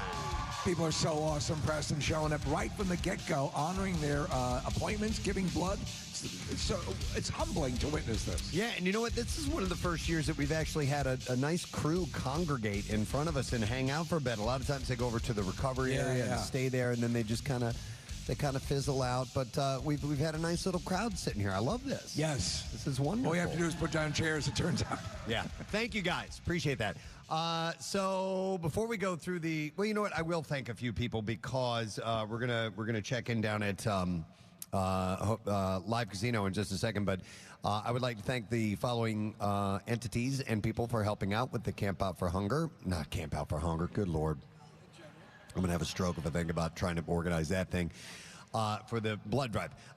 Dunkin', Mini Melts Ice Cream, Everfresh Juice and Juice Drinks, our friends at Window Nation, Neumann University Videography. They're the best. Our staff in engineering, Rodney, Sean, Mark, Matt, and Mike. Everybody loves Rodney, right? And from our promotions department, Brendan, P, and Aaron, and our intern, Sean, sorry. We got 3 Seans here. And thank you also to Jason and Marissa back at the radio studio. Thank you to Nick for doing the traffic today. Yeah, buddy. We haven't heard Marissa today. And thank you also to Jen Graham, who is the regional executive that we have here for the American Red Cross. We chatted with Jen and all the people that make this whole thing possible. I'm sorry, and what was the name of our... Katie. Oh, she was awesome. Katie was our 20,000th donor, and it was really special to have that moment here as the blood drive continues on and on throughout the year. So now, without further ado, with California Dreamin', Pierre Robert and Jackie Bambam. All the leaves are brown, and the sky is gray, and the sky is gray. I went for a walk, mother effer tree, on a winter's day. California dreamin'. And I need some tequila. In your blood? There it is. Wow. Nailed it. That was beautiful. Definitely worth the wait. It's beautiful. Yeah. Jackie and I are starting a band. We're leaving radio. We're starting a band. Our first gig is right here at Live Casino Hotel next I got a name for you. Yeah. The Atonals. The Atonals? Yeah. What about Scarlet Fever? I like both of those. Yeah, that was the Jackie atonal Bambam. Scarlet Fever. I like that. Hey, and by the way, so speaking of Scarlet Fever, because Bam Bam back in the day when he was in that band, he used to hang and play with Cinderella, Tom Keeper and those guys. Yeah. The building that Pat's Chili Dogs is no longer there. Whoa! They tore it down. They tore down that whole corner of 420 and McDade Boulevard. They put up a parking lot. Nice. I like that reference. The Mutant Mummers. Sing it, call 'em. The Mutant Mummers. Little would be a Joni. good name too. Yeah. All right. There you go. So, Jackie, you're about ready to hand the reins over to Pierre. How's your morning gone, sir? My morning is going fine. Now it's time for Pierre to get in trouble. But Pierre won't get in trouble. He'll walk around with the wireless. He'll go up to people laying on the table with tubes in them. I'm hugging people like a good old Italian boy and thanking them. Like, watch. I had a needle right there. But it's great seeing everybody. Excellent. Well, thank you for being there, man. We appreciate you. Stay up all night long. Yes. And then head down and do this thing, and it means a lot. So we thank you for that, bud. No, but it's great seeing everybody here, seriously. And I want to say hi to Elena on your end. She called me last night. She was on the air with me from American Red Cross, and she wanted to be here, but she said she had to be there with you guys. So give her a hug for me. We will. Yeah, we'll do that. Okay. So, Pierre, without further ado, let's get the letter of the day, if you wouldn't mind. Yes, indeed. Hello, everybody. No, that's the intro to the show. Hello. Starting it over? That's how we start the program. Preston and today is brought to you by the letter. WMMR. Now, the Daily Letter. All right, the President and Steve Show is brought to you today by the letter E as in energetic. All right, E. So let's take caller number 6 at 215-263-WMMR. See if we can identify the word. If so, the prize is yours. So, Pierre, what's happening as you're at Live Casino today? I have no idea, but it will be fun. Like us. And we will get to a giant blood block at some point, which will be fun, too. We've done that every year, and there's so many great rock and roll songs that deal with blood. You know, Give Blood from Pete Townsend. Yes. Blood on Blood from Bon Jovi. These are blood. two that just came into my mind. If you want blood, you got it. Jackie played that last night. It's been a hard day's I got a blood. question for you guys. Because Jackie had the nice lady on last night, and she said because we had extra spaces that people could walk in, even though that's not been the normal path. Can you guys confirm or deny that? Well, we were told by Jen earlier that you just need to call 1-800-RED CROSS and you can get an appointment. I don't know if they'll accept you or not if you walk in. Technically, you know, we don't do that. No, yeah. But I don't know. It's pretty easy to get through, and if you go to the website and the specifics are there are a few spots remaining, and obviously if you can do that, some people will show up and throughout the day and won't be able to donate for maybe they have a temperature, they're low iron, whatever. Yep. And if we can offset that by your generosity and getting an appointment, we'd appreciate that. But you might show up and then there's, you know, well, I'm sorry, but not for 2.5 hours is our next opening, so it's best to call ahead of time. Yeah.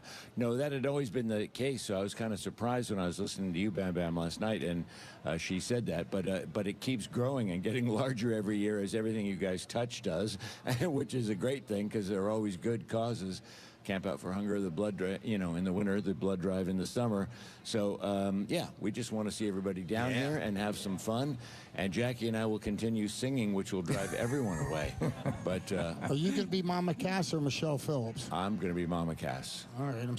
Michelle's beautiful. You're taller and more beautiful. I'll be the queen. Yeah, stay away from the guys. There's too much bad history there. That's a good point. At least in one of them. Yeah. All right. Real quick, Pierre, we'll go to the phones. We'll see if we can get ourselves a winner. And we have listener Mike, who's caller number 6. Hey, Mike, good morning, buddy. Morning, crew. How you doing? Good. All right, Mike, do you know what the word of the week is? Sure. He said sure, Pierre. I know. I was doing another take on Great Day in the Morning, so I said, bloody! Oh, is that what I didn't hear bloody. I didn't hear you. Sorry. No, that is it correct. was way too much of a stretch. That is correct, Mike. So we are going to give you a Premier Father's Day gift package from Omaha Steaks, and it's loaded with tons of stuff. 2 butcher-cut filet mignons, 2 butcher-cut top sirloins, 4 air-chilled boneless chicken breasts, 4 ground filet, pure ground filet mignon burgers, 4 gourmet jumbo franks, and a bunch more. So congratulations to you, my man. Enjoy. Guys. All right, thanks, bud. All right, visit omahasteaks.com, by the way, today, and you can shop Father's Day packages starting just $89 when you use promo code WMMR at checkout. Before I finish this stuff up, am I forgetting anything? Are we good to go? Steve, your event tomorrow, mention that at Yes, it's at Vinyl Revival in Lansdowne. The information is on PrestonandSteve.com. There is a dog, Cannoli, who was rescued by FindingShelter.org from the puppy mills out in western PA. This dog has to be an only dog. We'd love for you to come out and meet Cannoli, a purebred Boston Terrier, and see if we can get her finally into her forever home. And there's going to be records and cannolis and just a gathering. It's going to be a cool hang. It's from 11 to 1, so it's at the beginning of your day. You can get that done and head on over to the Pickle Party. Yeah, the Pickle Party is taking place at Xfinity Live. It is the big deal. It's they've sold over 8,000 tickets to Pickle Fanatics, and I am the Grand Gherkin for the event. So hopefully I'll get a chance to see it. The whole thing kicks off at noon.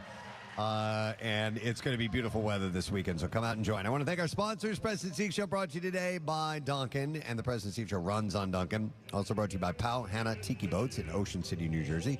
Book today at powhannahtikiboat.com. And also Trinity Rehab, locations all over this. Trinity-rehab.com. By the way, Pierre, Steve and I are going to be down there shortly, so we will see you in just a few minutes. Next week on the program, our friend Nikki Glazer will be joining us, and comedian Joe Bartnick will be in the studio, so we'll have some other things planned besides that. But in the meantime, rage on. Have a great weekend. Thanks for being a part of the Blood Drive. You guys rock. We'll see you later. Bye-bye.